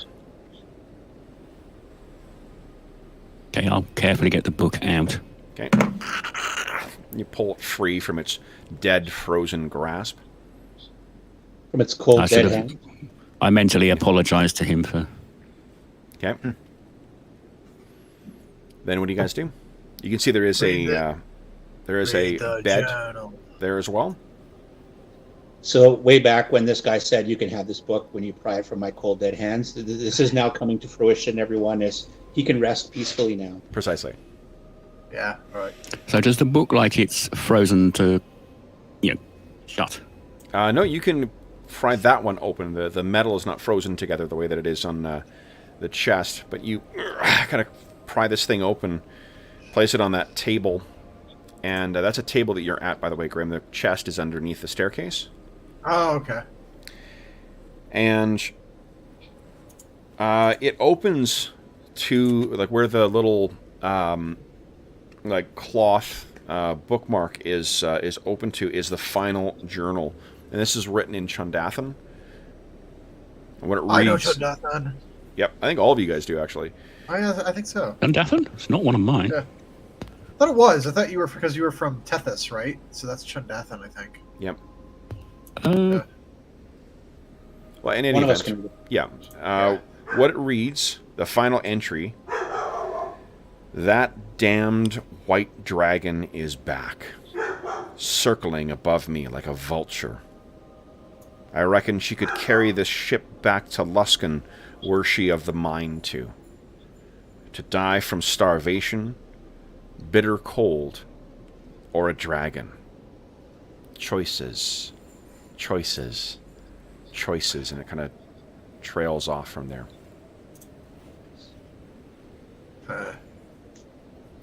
Anything in it about any treasure or cargo they're carrying? How much time do you want to spend reading it? I would just look for the cargo instead. Well, I'll pass that to Grim, and I'll have a look at the chest. Given I'm quite strong, do I reckon I could break the ice off, or is it locked in some way? Like, if you have something to chip the ice away, it'll take you about 10 minutes to do that. Okay, well, I'll start doing that then. Okay. If Grim, and then presumably the others want to do something as well. Can I get the hat off the guy?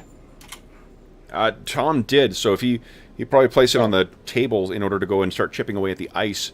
You could go over. Okay. Since I have the aura of comfort, I'm going to put the hat on and see if it warms up. You put it on. Cursed hat! Cursed hat! No? It's not a cursed hat. Does not appear to be. You do look quite dapper, though. Fantastic. Unlikely to stay on in, it's not like a Tilly hat with a little string underneath. So. That's right. All right, so there's 10 minutes that will pass while Tom is chipping this thing free. Do you guys wish to do anything? Is there anything else on the body? Say again? Is there anything else on the captain's body? If you search the body... Do you have a key or anything? No, there's nothing else of value on him. Anything in the bed? I'll go check out the bed. Okay. No, it's frozen. The sheets are caked with... the thin layer of snow that's managed to blow in here. What you can see on the hat as well, too, Lex, when you put it back, is there is a red eel wrapped around a golden trident. That's the badge that appears on this hat. A red eel on a golden trident? Wrapped around a golden trident. Would you... give us a intelligence check at minus... You know what? This is something that store actually could tell you anyway. This is one of... Remember that in in Luskan, there are different, basically, gangs called ships. This is the symbol of ship Soljack. S-U-L-J-A-C-K. S-U-L... J-A-C-K.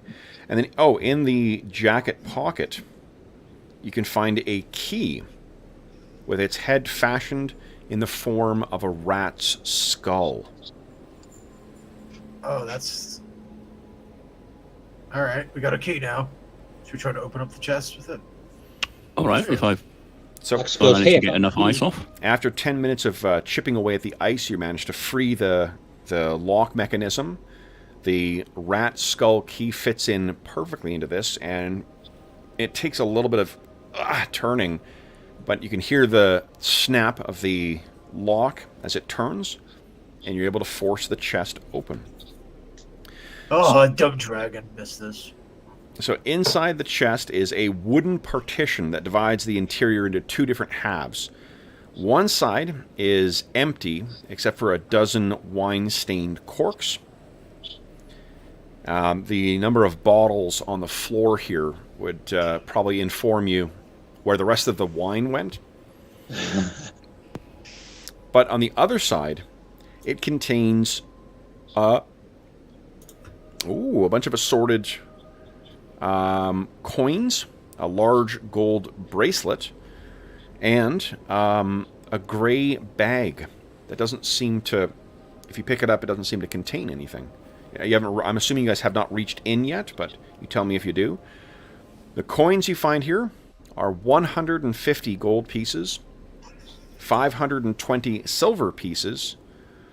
Oh, and there's a small gold bracelet worth 25 gold, and a large gold bracelet worth 250. Nice. Pretty.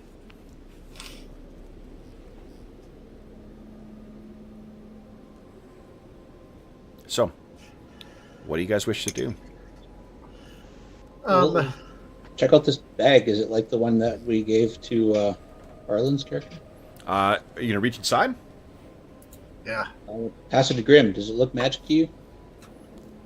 I'm going to do my cantrip, Yeah. detect magic. On Give it. us a So let me cantrip do check, a please. check. Yes, Yeah. please. Let's see. Awesome. It is Success. most definitely magical. Oh, cool. All right. I'm gonna take one of the silver coins if it's okay with everybody, and I'm gonna throw it in there. Okay. If I look in, do I see it? If you look in, it appears to be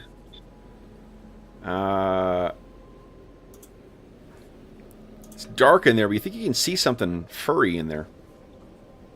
Furry? You don't see your coin. Anybody want to stick their hand in there? Not particularly. Okay. Let's save this for later. Figure out what's going on with this. So, well, save it for later. Okay, so Grim doesn't speak for everyone, though. So let's not just assume that when Grim says something, everyone goes along with it. What does everyone else think? Got a magic bag. What do you guys want to do with it? I mean, might as well hold on to it. We can identify it later. What happened to your coin, Grim? It's gone. I can't see it. It might be in there somewhere. Did you reach in and ask for a coin like we did with that other bag? No. Do you want to try that? Okay, sure. Okay. Okay. Reach in and think of a silver coin, because isn't that how it worked with the bag of holding? It is, yeah. Give me a D8 roll, will you? Oh, God. You know, it strikes me that we could have waited for me to cast Protection from Evil first. Yeah. I do reach in. Dave, you made me so happy. You reach in, and then there is as he pulls out what he thinks might be a coin, what manifests? What manifests? Oh, there's art. Shit, there's art. I'm trying to find you. Oh, that's not God. good. One of the one of the things that Roll20 is doing now is that they give you if you're a subscriber, every month you get some new thing. This actually comes from one of the free things that comes from the subscription. Let me make sure it's the appropriate size here. You guys may need to make some room in the thing as a buffalo manifests in the cabin. Awesome. Cola, you are pushed out. Lex, you are kind of shoved back as this kind of manifests in the cabin. I'll quickly do a ranger animal thing to have it calm down and maybe... Actually, it's not freaking out. It's just trying to make space for itself. And then it turns, and its big bison eyes, those big cow eyes, are looking at you.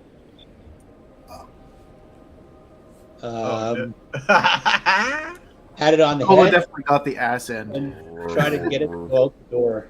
Just make room out the door. Yep. Feed it to the griffins. Oh, God. Yeah, you helpfully usher it outside, and then they descend on it with a... Yeah. Well, that's them fed for the night. Yep. Pretty much. Good Lord. Thing's been trapped inside a bag. Just summon this animal from the bag. Well, why would I feed it to the griffins? Could you put it back in the bag? I don't know. I don't know how this works. I'm a ranger. Try to put it back in the bag. Try to put it back in the bag? Yeah. Okay. I pulled the bag out and buffalo, go. It shakes its head and then jumps and it is swallowed up into the bag. Oh, that's cool. All right, got a bag of buffaloes. Here we go. Could be. Only we could store the griffins in there.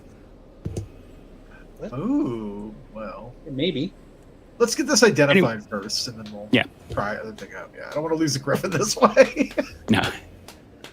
I'm going to suggest we check the other door at the front first before we go down into the hold. I agree. Okay. Was the pirate's jacket nice? It was at one point, probably, yeah. Okay. So, just because it's a ship, it's not a pirate necessarily. Well, he's from Luskin. So the whole point of being a pirate, isn't it to prey on existing traffic? What are you just knocking over kayaks? You said it's from Luskin. It's from Luskin. It A makes ship from Luskin, and- makes it a ship from Luskin. It doesn't necessarily make it a pirate. Well, I know. Kev, but, you can't fool me. I saw Goonies. They go up to Oregon and bury their treasure. Hold on. Yeah. Hold on. Lex's reasoning is that he knows the people from Luskin are bad dudes. So, connection is, they're out sowing trouble and doing bad things. That makes them very pirate-like. So it makes them criminals. It doesn't necessarily, or potentially criminals. It doesn't make them pirates. There's a reason you don't have a ride at Disneyland that's Pirates of the Antarctic. Yeah. I'm stuck in the room. Tom's going to say, well, maybe this is a ship that was chartered to explore the area. Yep. Looking for the buried cities or other treasure up here. Maybe. Let's go see what else is here. Okay. Quite possible. So where do you guys go then? We're I think at the top. the forecastle cabin. Yep. So if you head up to the forecastle, and you can ignore those fires that are in there. Again, I'm just giving you guys, unless you're lighting yourself. Oh, you know what? What I could do? Hold up. Let's do this. One thing that struck me, are those claws coming out as if something climbed out of the hold? Or are they going in? Looks like. It's not clear.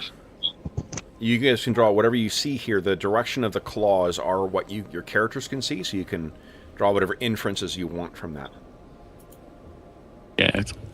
I just wondered if they were carrying something that hatched or... Yeah. Anyway, let's have a look into the front cabin. Okay. Again, I'll back up Grim just in case. I don't want to go in first this time. Somebody else can go in first. All right. I will Okay. carefully open the door. All right. So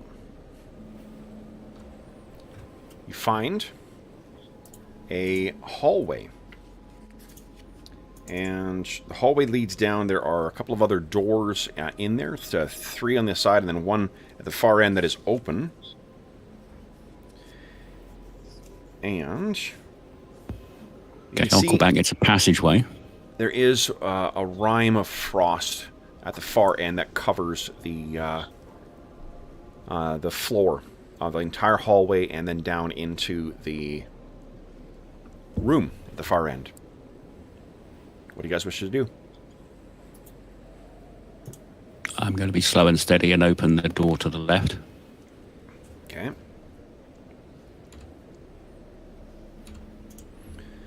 So, go forward. Handle Lex, on... do you want to use your halberd to back me up? Because it's got reach. Who's Halberd? Halberd, no, you're thinking of... Oh, sorry, Falcarel. Sorry, wrong half-elf ranger. Okay. So, you throw the door open.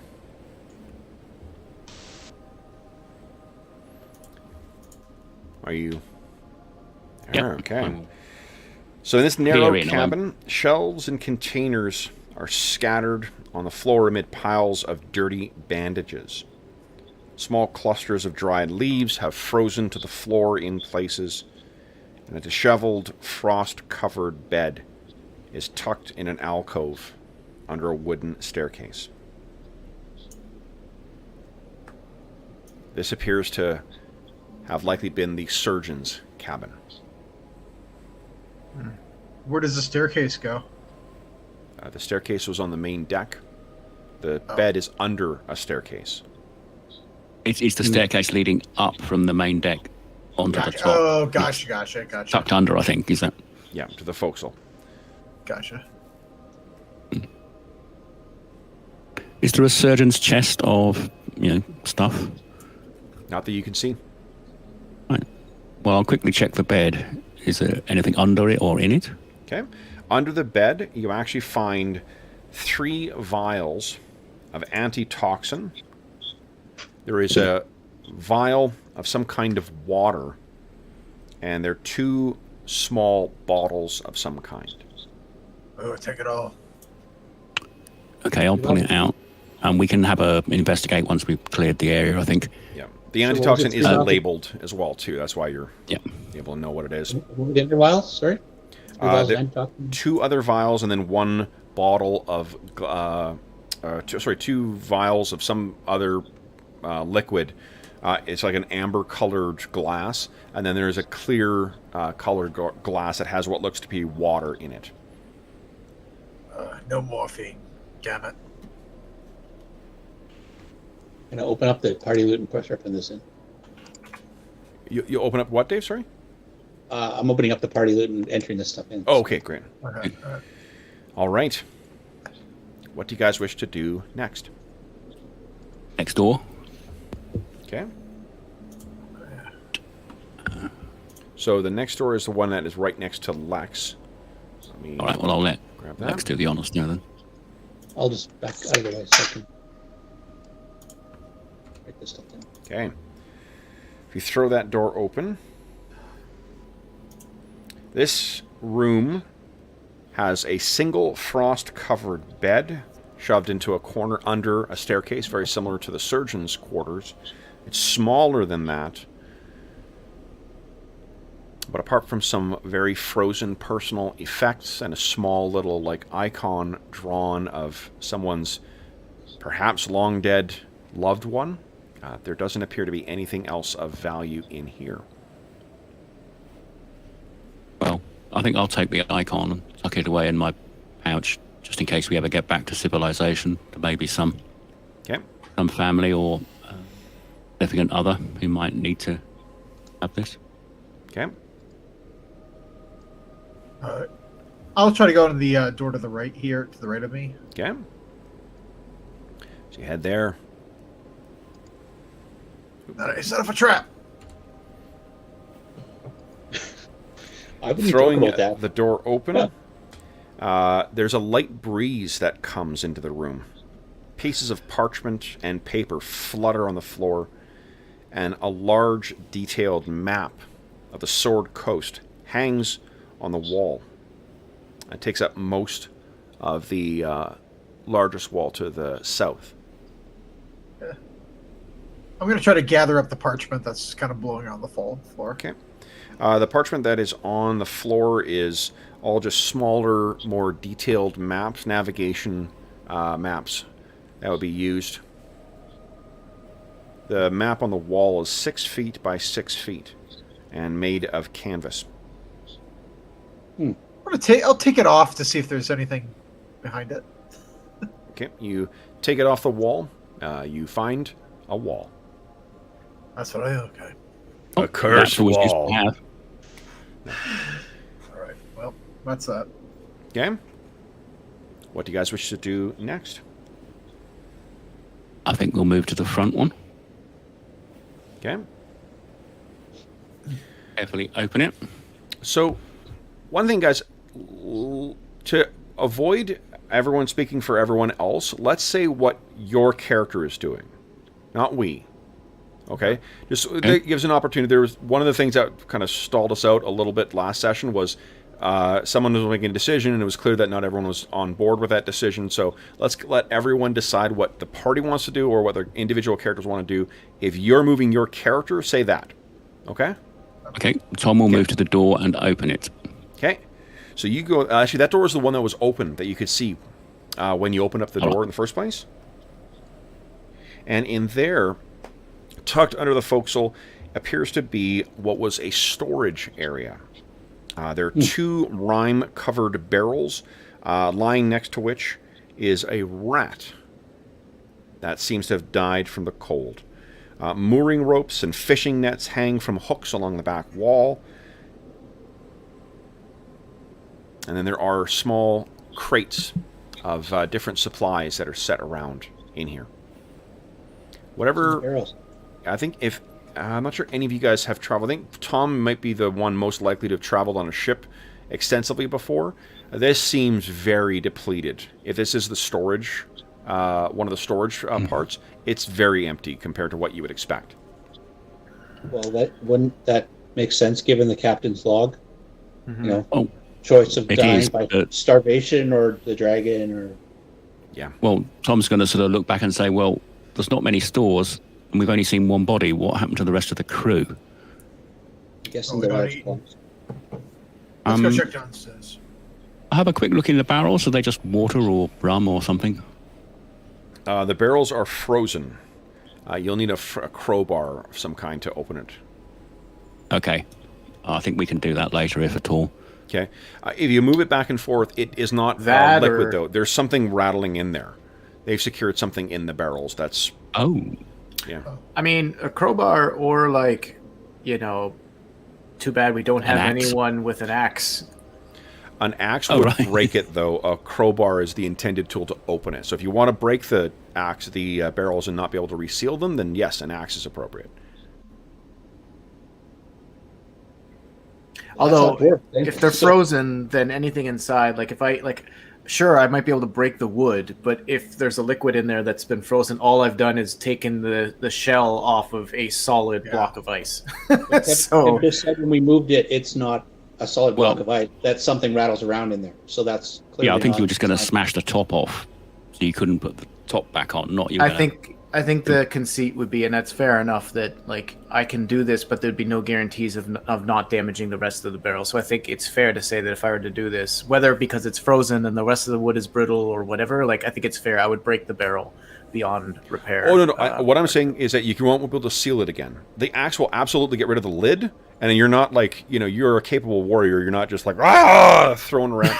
An axe. You're not going to break the structural integrity of the barrel. You're just going to break the lid, so you won't be able to reseal it.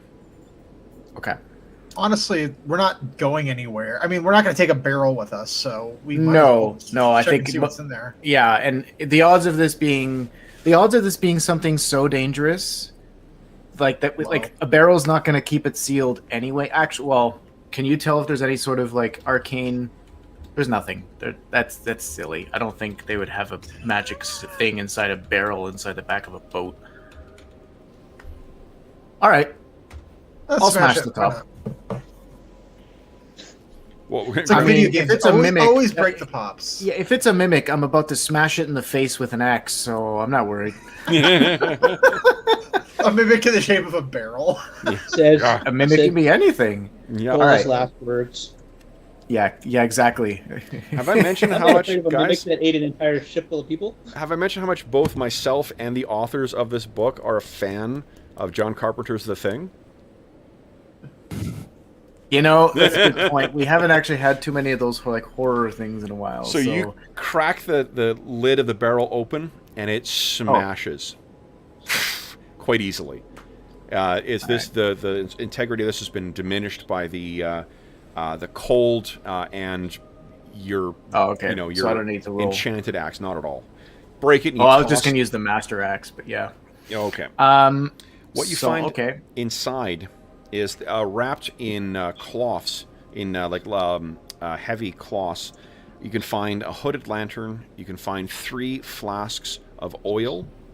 You can find 5 bars of lime soap, and 3 sets of manacles. That's in one of them. The other barrel, it's rattling around too. There's something that's in there. The oil might be useful for us, whether it's a lantern or source of heat. I could also bless it to become holy oil. So we'll take those oil vials for sure. Holy lantern. I think the soap could be valuable for somebody around here.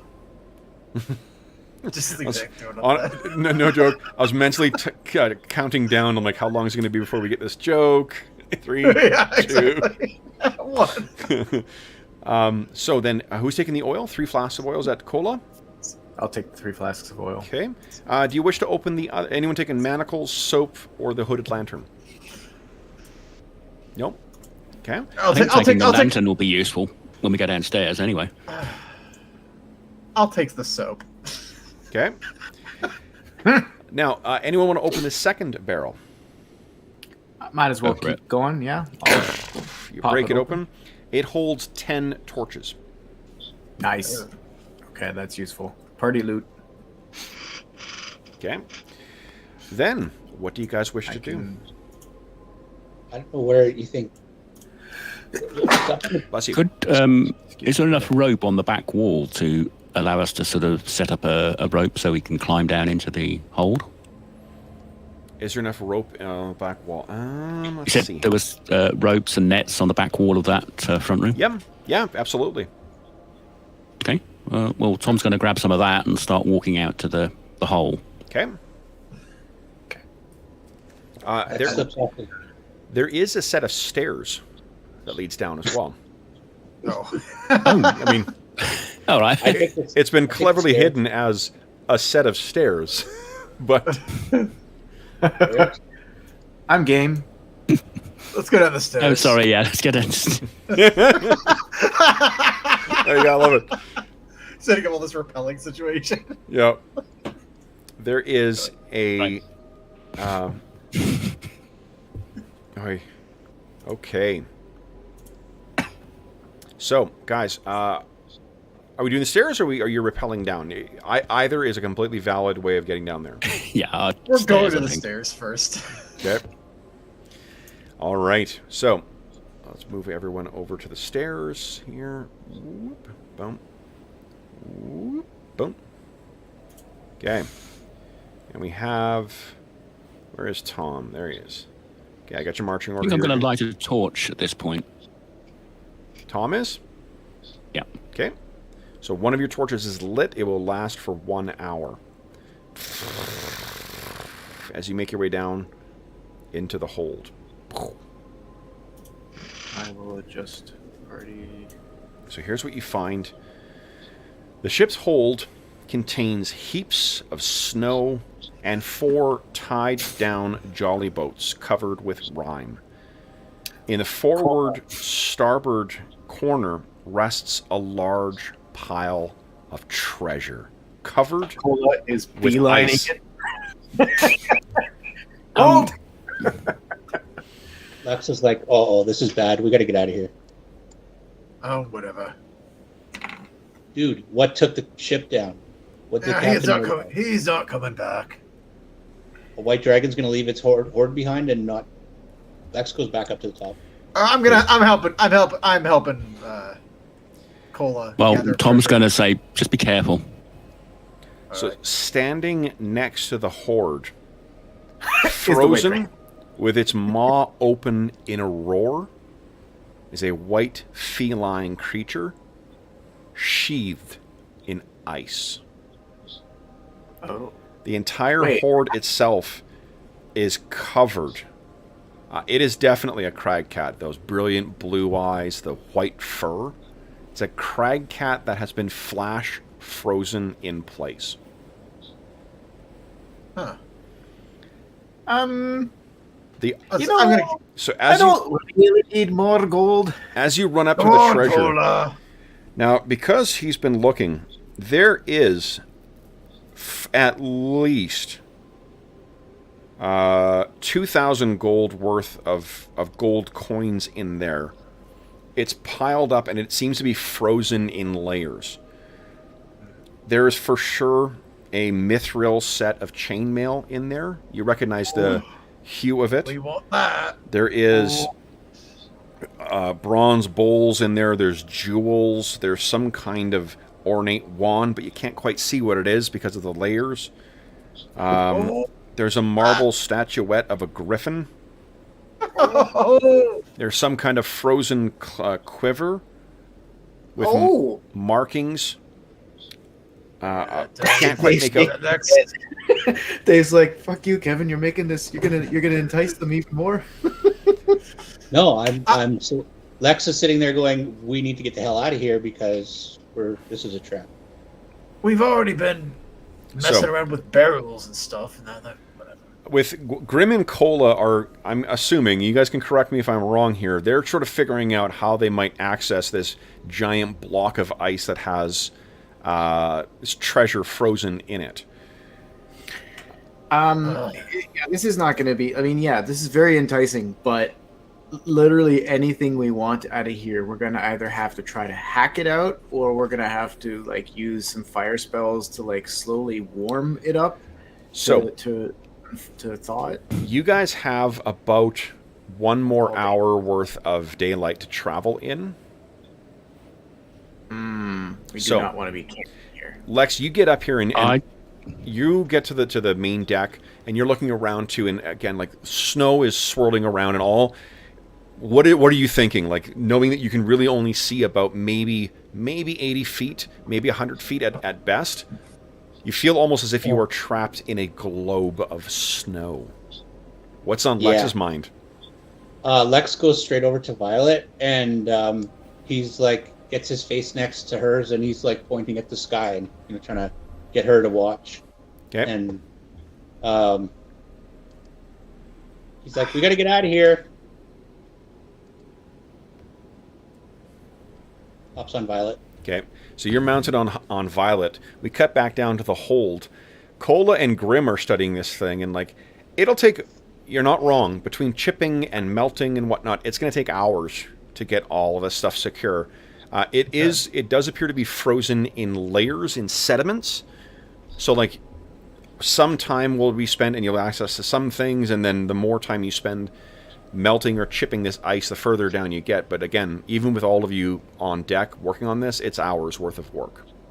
Okay. I think, well, my idea, maybe we should get out of here for now, come back later to see if anything's come back for it, and then... This is on a piece of drifting ice. The ship itself is not separate and moving, but the ice that you find this on is drifting. So we may not be able to find it again, is the idea. With the storm picking up, can we at least try to get one thing? Tom's going to say, well, we could actually shelter inside the ship with the storm. If we go out, we've got like an hour of daylight left to find somewhere. Lex, do you want to check to see what the weather's going to be like tomorrow? Maybe that might help make a decision as to what you guys can do. Yeah. Because if we leave now, we've got to find somewhere to spend the night. Success. We could camp out next to the ship on the ice. Oh, no. No, that just means it is overcast. Or that means it's going to be very, very heavy snow, I should say. So it's going to be a shit ton of snow for tomorrow, but the wind's really not that bad. With 100, it's going to be thunder snow. Oh, yeah! Yes. So, as experienced by me and Dave this week. I don't... Tom, I take your point. Look, it strikes me that staying here may not be all that safe. As tempting as all this is, I don't know. Lex has got a point. Can we at least try to get the first layer? Please, pretty please. Well, what is even in the first layer? Yeah, I guess a good question. What would be in the first layer that we could get? You can't get any further information than what I've given you. Okay. Yeah. So I don't think that. I don't know. With only an hour of sunlight, I think we're better off trying to make our way back to our little shelter. You guys are 6 hours flight away from your shelter. Finding a new shelter. We're like probably closer to Gray Skull or whatever. We have no way of knowing. I mean, we suspect it's a dragon that has put all this here. We have no way of knowing if that creature is still using this place or not. And I'm not exactly in the mind to sit here and find out and then put ourselves in a situation where we have no way out. If we're lucky enough to find a spot nearby, we can maybe watch and see if the ship moves, drifts far. Remember, your visibility is about 80 feet at most. Oh, it's going to be snowing even more. Yeah, so, and the snow's going to be coming down even heavier tomorrow. So it's like our choices are, do we stay and risk dragon coming back for its horde, or do we go and potentially lose this forever? So let me throw this out. Because the situation, there are some inferences your characters may be able to make. Would you guess, given the size of these claws, that this is a large or a small dragon? Very large. Very large. How is it getting down here to do the fine work? To put it all that in that pile. I was wondering that too. Yeah. If it is a very large dragon, Yeah.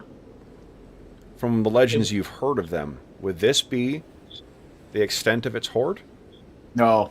No. This is a drop-off point on the way to the bigger horde. Yeah.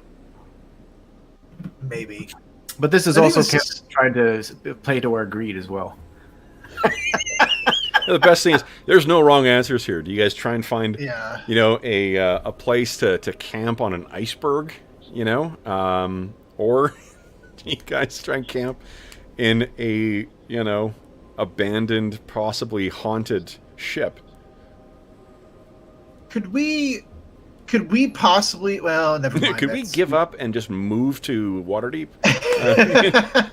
Well, no. I was trying to think of putting their griffins someplace else so they wouldn't draw the dragon's attention while we hide on the boat. But then, as I say, we'd probably lose track of them because this is floating. So, we don't. That's not really an option.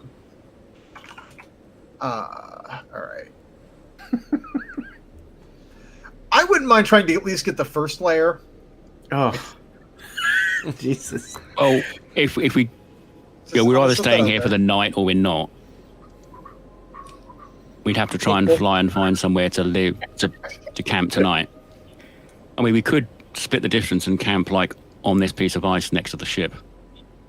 I mean, if we're going to camp in the ship, we should camp in the ship and try to at least block any light getting out, not draw attention to us. If we're going to go, then we should go. But we should go now.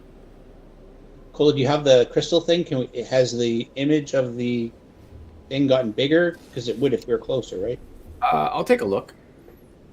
It appears exactly the same with the exact same perspective. Okay, we're going the perspective doesn't change on distance. No. Oh, or that. Well, and you guys have it doesn't have a range scale at the bottom. Yeah, like the thing with the map, like the Icewind Dale map is really only the region. It's not designed to cover the hundreds of miles that make up the trackless sea. There's a reason you guys took weeks worth of stuff with you, is because this may be way the hell out. If you were a hidden, giant, crafted, magical, stronghold, would you build it just off the coast, or would you build it way in the deep depths of the cold, where cold doesn't affect you?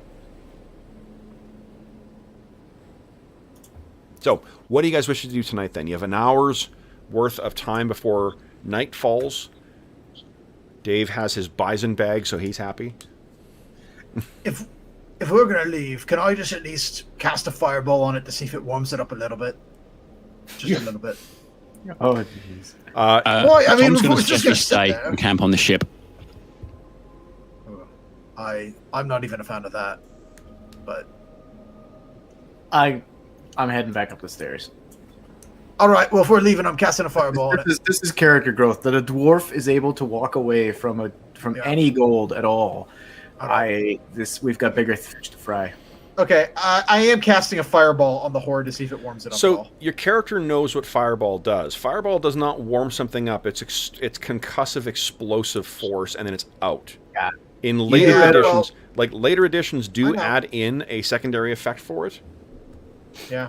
We might be better off with, I have access to the heat metal spell, and I imagine that would probably be more akin to what we may need here. But again, that's multiple castings of that over hours to help us chip away at this. And we don't have, I don't think we have time. So do you think, are we going to try to look for it tomorrow then, even though that we probably won't find it? I'm happy to try. Okay, all right, because that's otherwise I see no harm in casting a fireball, even if it doesn't do anything. Let's just go. Let me get out of the boat first, please. Let me get off the boat and fly away first, so that you can blow yourself up without me. Well, fine. Let's just go. Save the fireball for some. No. Stay and cast fireball. No, don't. I'll bring your griffin with me. Let's go and try and find somewhere to camp for the night. Fair enough. I'm going. All right. Okay. So what is the plan, guys? Find a place to hunker down that's not a dragon's lair. Okay. So let's do this then. you will be able to find after another hour of travel, you will be able to find a large enough chunk of ice to sleep on. But it's a question as to whether you find something that will provide any shelter from the weather. You do have tents and stuff like that, and lean-tos you could make on these things. But why don't you give me Mo? You were doing this before. Give us a percentile roll.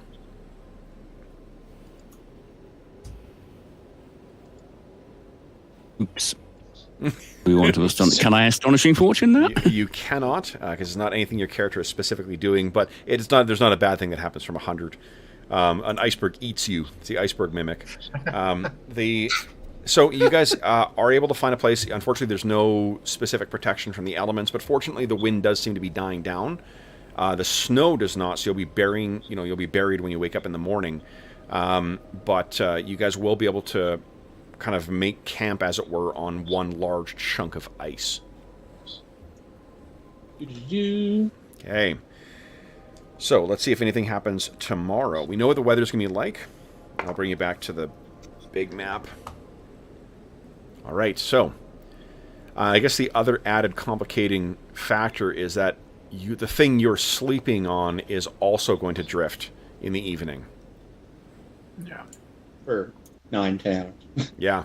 Yeah. So morning comes. No one needs any healing or anything like that. Lex, you'll heal 3 more points. What do you guys wish to do today? Carry on in the direction of the...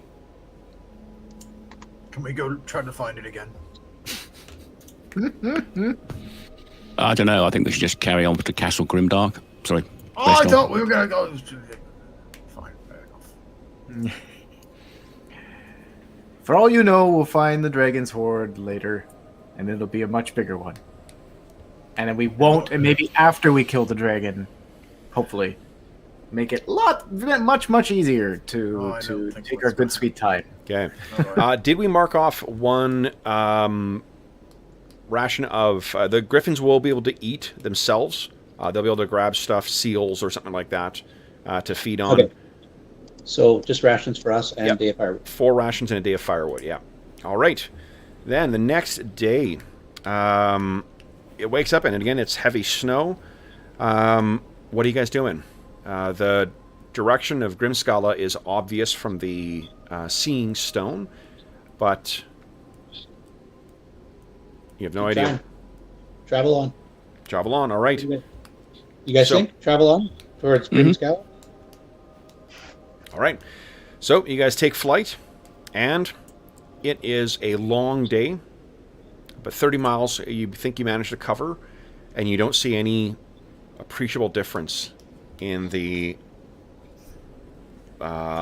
difference below. You feel like you're traveling over the same region for hours and hours and hours. There's no sense of progress. The only thing that tells you that time has passed is the weariness in your legs, your back, even with breaks being taken, and the fatigue of your griffins. You guys want to give me a percentile roll as it gets dark, and the... Each of us? No, just yourself, Mo, please. See if you can find cover.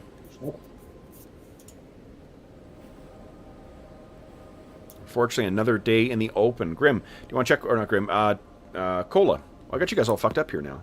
What's going on? I got your characters under the wrong things here. There we go. There we go. Lex, would you kindly give us a weather sense roll? Okay, and then let's see what the weather's going to be like tomorrow. It's going to be windy tomorrow. It's going to be windy as shit tomorrow, and you have no cover right now. We want to try and find another place for cover. Might cut into our sleeping time. Travel time, you mean? Well, no, like it's evening. We've settled down on a rock, and I realized that tomorrow's going to be super windy. We want to spend some time trying to find another place to shelter. Okay. Yeah, probably. Okay. So, first hour is no. Go ahead again, Mo. Nothing happens. Second hour is no. hold on a second here. I need to check something. Oh yeah, and every time we do this, we're putting ourselves at risk for random encounters. Yeah. The only upside is you guys are flying. So most of the encounters are going to be aquatic or on the ground. So, okay. Then third hour. Okay. Go ahead and move. Fourth hour. You can see above the skies, guys, the shimmering Aurora Borealis, the sign of Auril. You can almost feel her cold eyes on you. Nothing. That's 1, 2, 3, 4 hours. Hour 5. There you go. After 5 hours, you find something that will pass for cover. I think it's really just a matter of it's an iceberg that happens to have a little bit of a cleft in it that you'll be able to make some kind of shelter in. Is there anything else you guys wish to do to try and add more protection? This is not going to fully protect you guys from the elements, unfortunately, because it's an iceberg. What are you thinking? Anything you want to do? Anything you want to build? You want to try and cover the opening, like we go inside and like cover the opening, stake some leather across it or something like that, like take one of the tents apart maybe? Is that something you could do, Cola? I would assume we just pitch the tent in the lee of the thing.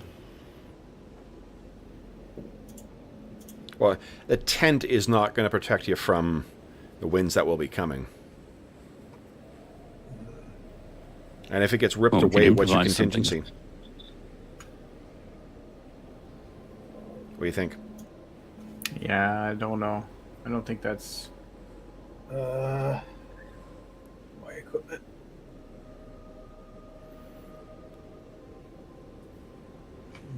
Like if it's like a cleft in an ice wall or something like that, we could try to run leather across it so the wind just goes by, right? Okay. And like secure it into the walls? Yeah, we'd have to like stake it or something like that. Crawl in at the bottom. Here's a idea of where you're sheltering, guys. Oh. Yeah, that's too big for... Okay.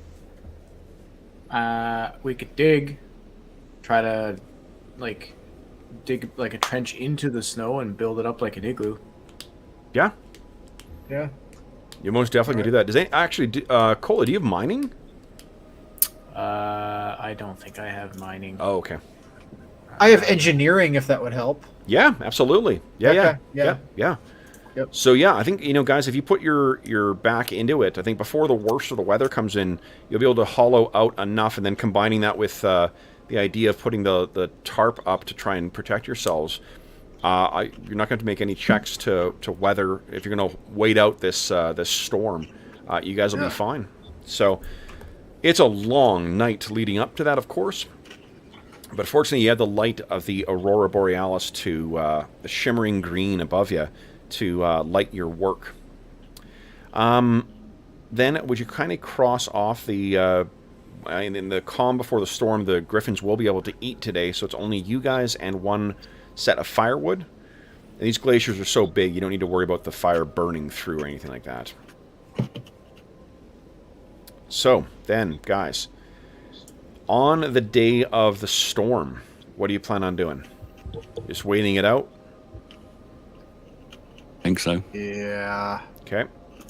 What I'd like you guys to do is to each give us a save. Hold on here. Save? Yeah, it's going to be a save versus I'm just deciding which one here. I think it's going to be paralyzation, poison, or death magic. Give us a save versus that, please.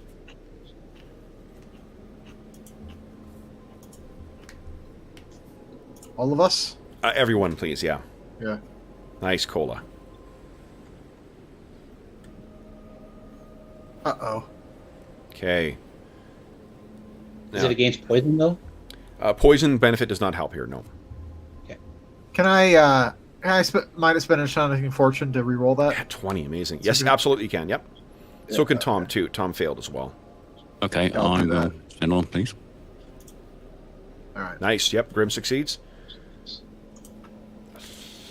Okay.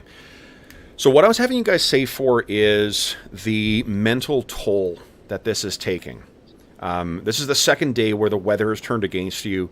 Apart from knowing the direction where Grimskala is going, you don't have any idea where you are. You don't have any idea how far you're going. And I think that you can't help but keep looking at what your ever-diminishing stores are. And the presence, or how the recent memory of that captain who starved himself to death rather than trying to escape, kind of, it weighs on you guys.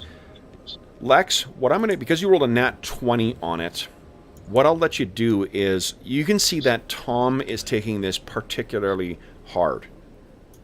For whatever reason, I mean, Tom, you've had horrific injuries happen to you. You've had awful losses that have left you diminished and weakened over the span of your months in the Icewind Dale. And for whatever reason, your mind turns to the warm and sunny climes of your childhood. So the sound of the wind whipping by, that tarp flapping, Tom just has, Lex, you can recognize it, a dispirited look on his face. Like just the elements are finally getting to him. With a nat 20, what I'll let you do is, can you tell us what you might do to try and hearten him? I think Lex goes into a description of Neverwinter Wood and starts talking about a place that never gets cold and what it does for the soul and stuff like that. Just try to bring everybody's spirits up a little bit, and then tells Tom, when he gets to the end of the little story about Neverwinter Wood, he tells Tom, he says, "Come, we'll get through this. And we get through this, I'm going to bring you down to Neverwinter Wood, and you're going to forget all about this chill and ice and this sea that we're on right now." How's Tom taking that?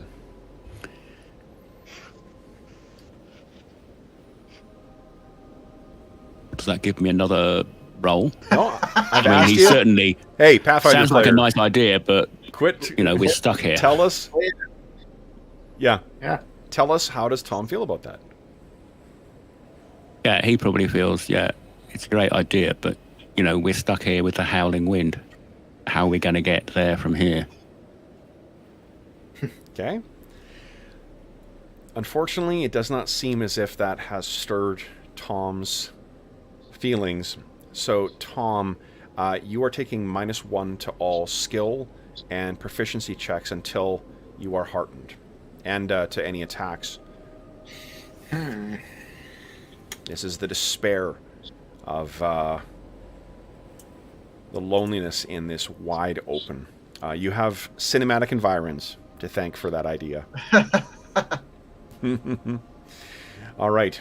So, what are you guys thinking? And if you find something, Mo, that Tom does or is involved with or whatnot that you think it may have get him out of this funk, let me know. Mm-hmm. So, then, apart from Tom's mood taking a distinct turn for the worse, let's see what the next day is going to bring. Man. Like, really? Well, can't, be a storm all the time here. Okay, so you definitely know what tomorrow's going to bring. Says the guy running the Icewind Dale with parts of Rime of the Frost Maiden in it. Yeah. So no snow. That's good. A lot of hundreds. No wind. And clear skies. Look at that, Dave. Well done. Okay, Lex thinks he's just going to wait until the weather clears, and then he'll, go back to Tom and try again and say, "See, just got to look out for the next day." Yeah. So the next day comes, and as the morning dawns, fortunately you guys have not encountered anything this evening. As the morning dawns, what you guys find is that the winds have completely disappeared overnight. You step outside, there is not a single cloud in the sky, and it is perfectly still. You can hear every footfall as you're moving along. You can hear the moaning and groaning of the ice as it slowly shifts to that kind of popping sound. And this is what I'm trying to go for here. There we go.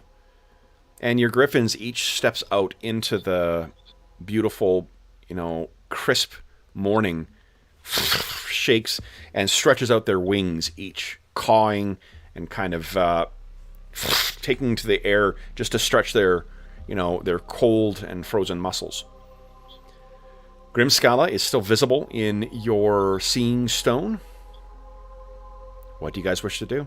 I think I want to try and do some hunting on Violet. Okay. So, we'll go fly around, and if we spot some seals or whatever, I'm going to take some shots with my arrow from Griffinback and try and peg a few that we can dress and eat, because our rations are not in the best place right now. Sure. Go ahead and give us a percentile roll, please. Yeah.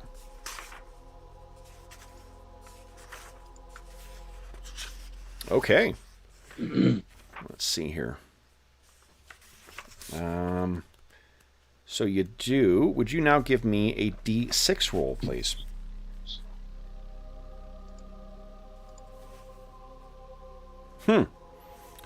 You find a group of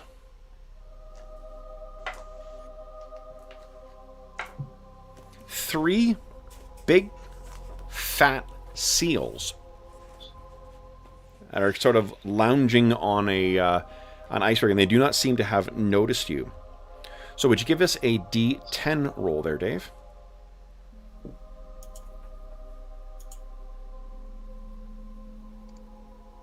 You have survival, right? Or hunting? Hunting? Yep. Okay. I have hunting. You have hunting. Okay. 1 seal is down. You have an opportunity to take another shot. Oh, second one is down, but the last one kind of gets to the side and then plunges into the water.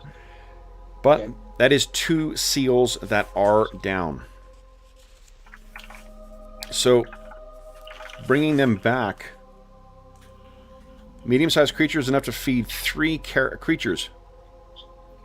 Or 3 characters. So you can, basically, you have 6 rations worth of food here. Okay, so then we'll get Violet to just grab them with her claws, and we'll fly back and drop them down. 1 for the characters and 1 for the Griffins. Want to split the last one? Well, they will go off. You can send them off and hunt on their own. Okay, then we'll eat some seal meat tonight.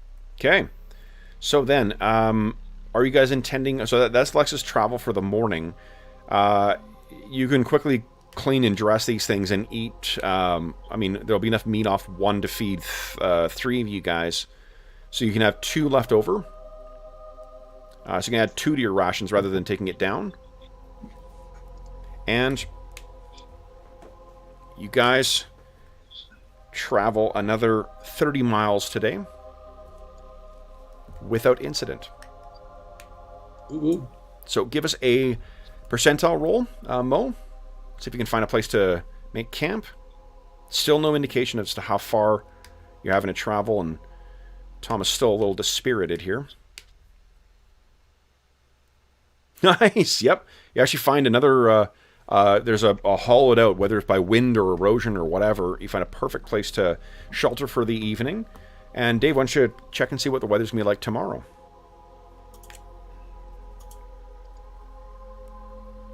No idea. I'm not sure. Something strange is going on. You're in a weird weather pattern. So you won't know until tomorrow. But let's see what happens tomorrow morning.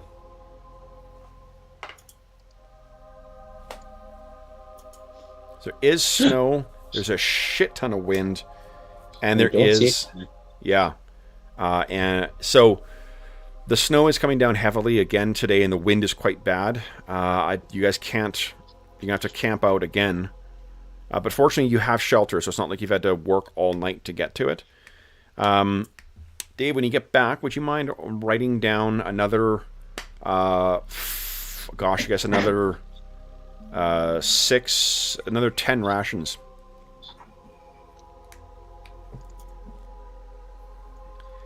All right. You want to make a weather check again? Maybe one more day? What's your ration situation looking like? We're down to... Group rations are almost gone. Okay. Even with the snow. I have individual rations on my character, so... Okay. Remember, Cola has food and water, so we're never really at risk of starving. Dwarven biscuits. Okay. Then go ahead and give us a weather check here, Dave. Let's see what the weather's going to be like the next day. Come on. Nice. So there's going to be snow, but no wind. Heavy snow, but no wind. You guys will be able to travel today. And it is only about 2 hours into your voyage when you finally see... Let's see here. Oh, this is what I want. Now, you are coming from the south. What is the size? Yeah, we're like right on the edge of the map now. Yeah. So what you see is another ship. You're coming along. There's massive snow, massive icebergs in there. But give me a sec here. I need to see what this actually is. Fortunately, because you're limited visibility, you're not able to see much beyond. It is most definitely not the Dark Duchess. But what you see...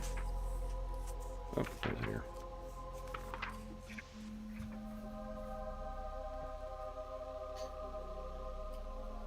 Let's see here. Andrew, would you give us a D6 roll, please?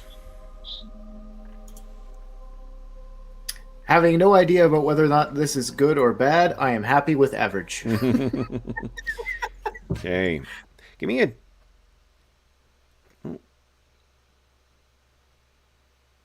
Oh, a D8 now, please. Oh. So what you can see, actually, is something that seems closer to the vessels used by the Northmen of the Moonshae Isles. An enormous Drakkar kind of ship, like a Viking ship. But something sized for something substantially larger than man. Oh, fun. And this is moored up in here. But it seems as if it is... There may have been damage done to this. But there is no living soul aboard. That you can see, at least. Let's go. So, bigger than the Duchess? Much bigger than the Duchess. This is the long ship itself. A normal size one would be probably about as long as what the Duchess is. This is scaled up about 2.5 or 3 times the size. Oh, more than that, actually. Almost 4 times the size for a frost dragon. Check it out. Carry. Yeah. So, with you guys circling over this massive long ship, we will call it a session. Oh. So, then, guys, like subtly mentions Frost Giant in comparison to the... Oh, so we know who the crew is. It would be... Your characters would be hard-pressed for you to think it would be anything other than it. It's so big. Yeah. So, guys, let's see here. For those of you who are warriors, you guys defeated 24 hit dice worth of adversaries today. And let's see here. Your total gold haul from today. Did have a fight. Yeah, you guys opened up with those parry tongs. Okay, where is it here?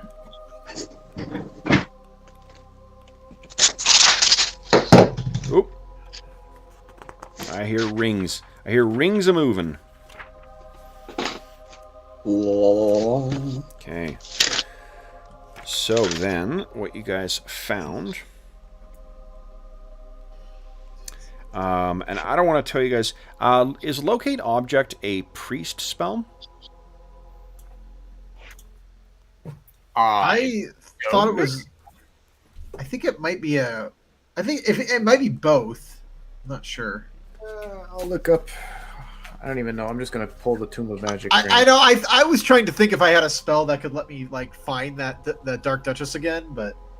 Yeah, because if you toss something that you knew down on the ship and then left it, you could always use Locate Object to find yourself back there. That was I was trying to think if I could do something like that, but no. Okay. Unfortunately, I've invested far too much in combat spells, so... Mm-hmm. Okay. Where is it here? Good Lord. I suppose I should look in the compendium, so it'll be listed in there, if anything, if we have it. Okay, 150. So I'm trying to find how much gold you guys... Level 2 wizard spell? Oh, well, there you go. Yeah. Okay. All right. Then, let's see here. You know what's a shame, too? Is that in those downtime days, no one took advantage of Identify to try and find out about that bag. Oh, darn it. Yeah, you're right. Whatever. Next time. Okay. How many? At one point of Astonishing Fortune left? Is that right? Yeah. All I'm right. also grateful for all that snow, because if a certain creature does come back to the Duchess and finds it a little disturbed... I mean, my mud ring is... I've stated a few times that I'm usually always using the mud ring to mask our footprints, but all that snow makes that completely irrelevant anyway, I would think. Totally. Oh, we're flying though, which... Yeah. Well, yeah, but moving around the ship doesn't necessarily... we would have been using footprints inside the ships. Yeah. Good thing they don't have scent. Then... I mean, sure. Because the smell of like 5 griffins sitting on board and walking. Yep. It's like a McChicken. It would be hard to track something over air and trackless sea, though. So, then, guys, what you guys are each walking away with today is a whopping 537 XP. That is in addition to any spells you used, any special abilities you used, any things you fought. So, for those listening at home, thank you so much for joining us for session 82, 80, whatever. What are we at? 66. 80. of our Legacy of the Crystal Shard campaign. As is always the case, if you have any comments, questions, or concerns regarding the session, the campaign, or the game we're playing, please do not hesitate to leave a comment in the comment section of the video, and I will endeavor to reply in a timely fashion. I am going to get caught up this afternoon in comments that I fell behind on. In addition, you can find a link in the description of the video to the Dungeon Musings Discord server, where all of us are active. We have channels dedicated to this campaign, this game, and every other game we run on the channel as well. We also have a bunch of channels dedicated to things like online conventions, and I'm telling them, Anna says hi to everybody. And she also says thank you for watching. It's gorgeous outside right now, so there's tons of people walking past our place. That's why she's been very vocal today. Speaking of Anna, you can find pictures of Anna and all of our other pets for the various members of the Dungeon Musings community on our Dungeon Dogs channel on the Discord server too. You also can find a link in the description of the video to the Heroes Save Villages campaign. That's the charity fundraising campaign run on the channel. It benefits the SOS Children's Villages International Charity, and from now until April 1st, 2021, for every $25 that you donate, Canadian, you get one chance to win one of the prizes available for our first charity raffle of the year. The first prize, the grand prize, will be a platinum edition of Beetle and Grimm's, or Beetle and Grimm's Platinum Edition, Icewind Dale Rime of the Frost Maiden. I've been, as opposed to a box set, because of the amount. And we're back. That's weird. So OBS dropped us out. For those listening at home, apologies. We lost our connection for a second there. Let's see if we're actually back on the stream here. Glad that was during the outro. Yeah, we're back again. The Icewind Dale box set, or the crate set, contains the full adventure for Rime of the Frostmaiden, as well as a bunch of extra materials, some amazing in-universe handouts, some incredible maps, including the map that you can see on the screen right now, but in a giant canvas format. There's a box of miniatures that comes with it as well. It's really just an incredible product. $500 US at retail, and the good folks at Beetle and Grimm have generously donated a copy of it for us to raffle off. If you don't win that, you still might have a chance of winning one of Beetle and Grimm's Silver Edition, which is a box set that has most of the material that's in the Platinum Edition, just not some of the extra maps and not some of the extra miniatures. You also can, if you don't win that, you can win a copy or some zines that have been made by our own Jason Hobbs, who plays Store in this campaign. You could win a chainmail dice mag made by our resident armorsmith here, Dave. You could win a dice tray made by our resident carpenter, Andrew. Or you could win one of the cool prizes from our Dungeon Musings Redbubble shop, including some posters, some t-shirts, and some other cool stuff like mugs. I also have recently, either I screwed up and ordered a second copy, or Son of Oak Studios sent us an extra copy, but I've got a copy of the City of Mist starter set, the brand new one, that I'm also kicking in. And whether that's through my stupidity or Son of Oak's generosity, it doesn't really matter. It's another prize you could win. And the best thing is that all donations go to benefit the over 80,000 orphaned and abandoned children who benefit from SOS Children's Villages International's activities. All money goes directly to benefit those kids. None of it goes to the channel. None of it goes to any other middleman. It all just goes to help out those kids. So lots of opportunities to win some cool gaming stuff, to also vote on what charity sessions we're going to be playing in the future on the channel, to help outfit heroes with some valuable gear. We played yesterday our most recent charity session, and thanks to the generous donors, our heroes had some weaponry that really helped make the difference in their fight, and also provided them with transportation and a bunch of other cool stuff. So lots of ways to participate in the channel, lots of ways to win some great gaming stuff, and to help out some kids who could really use some help.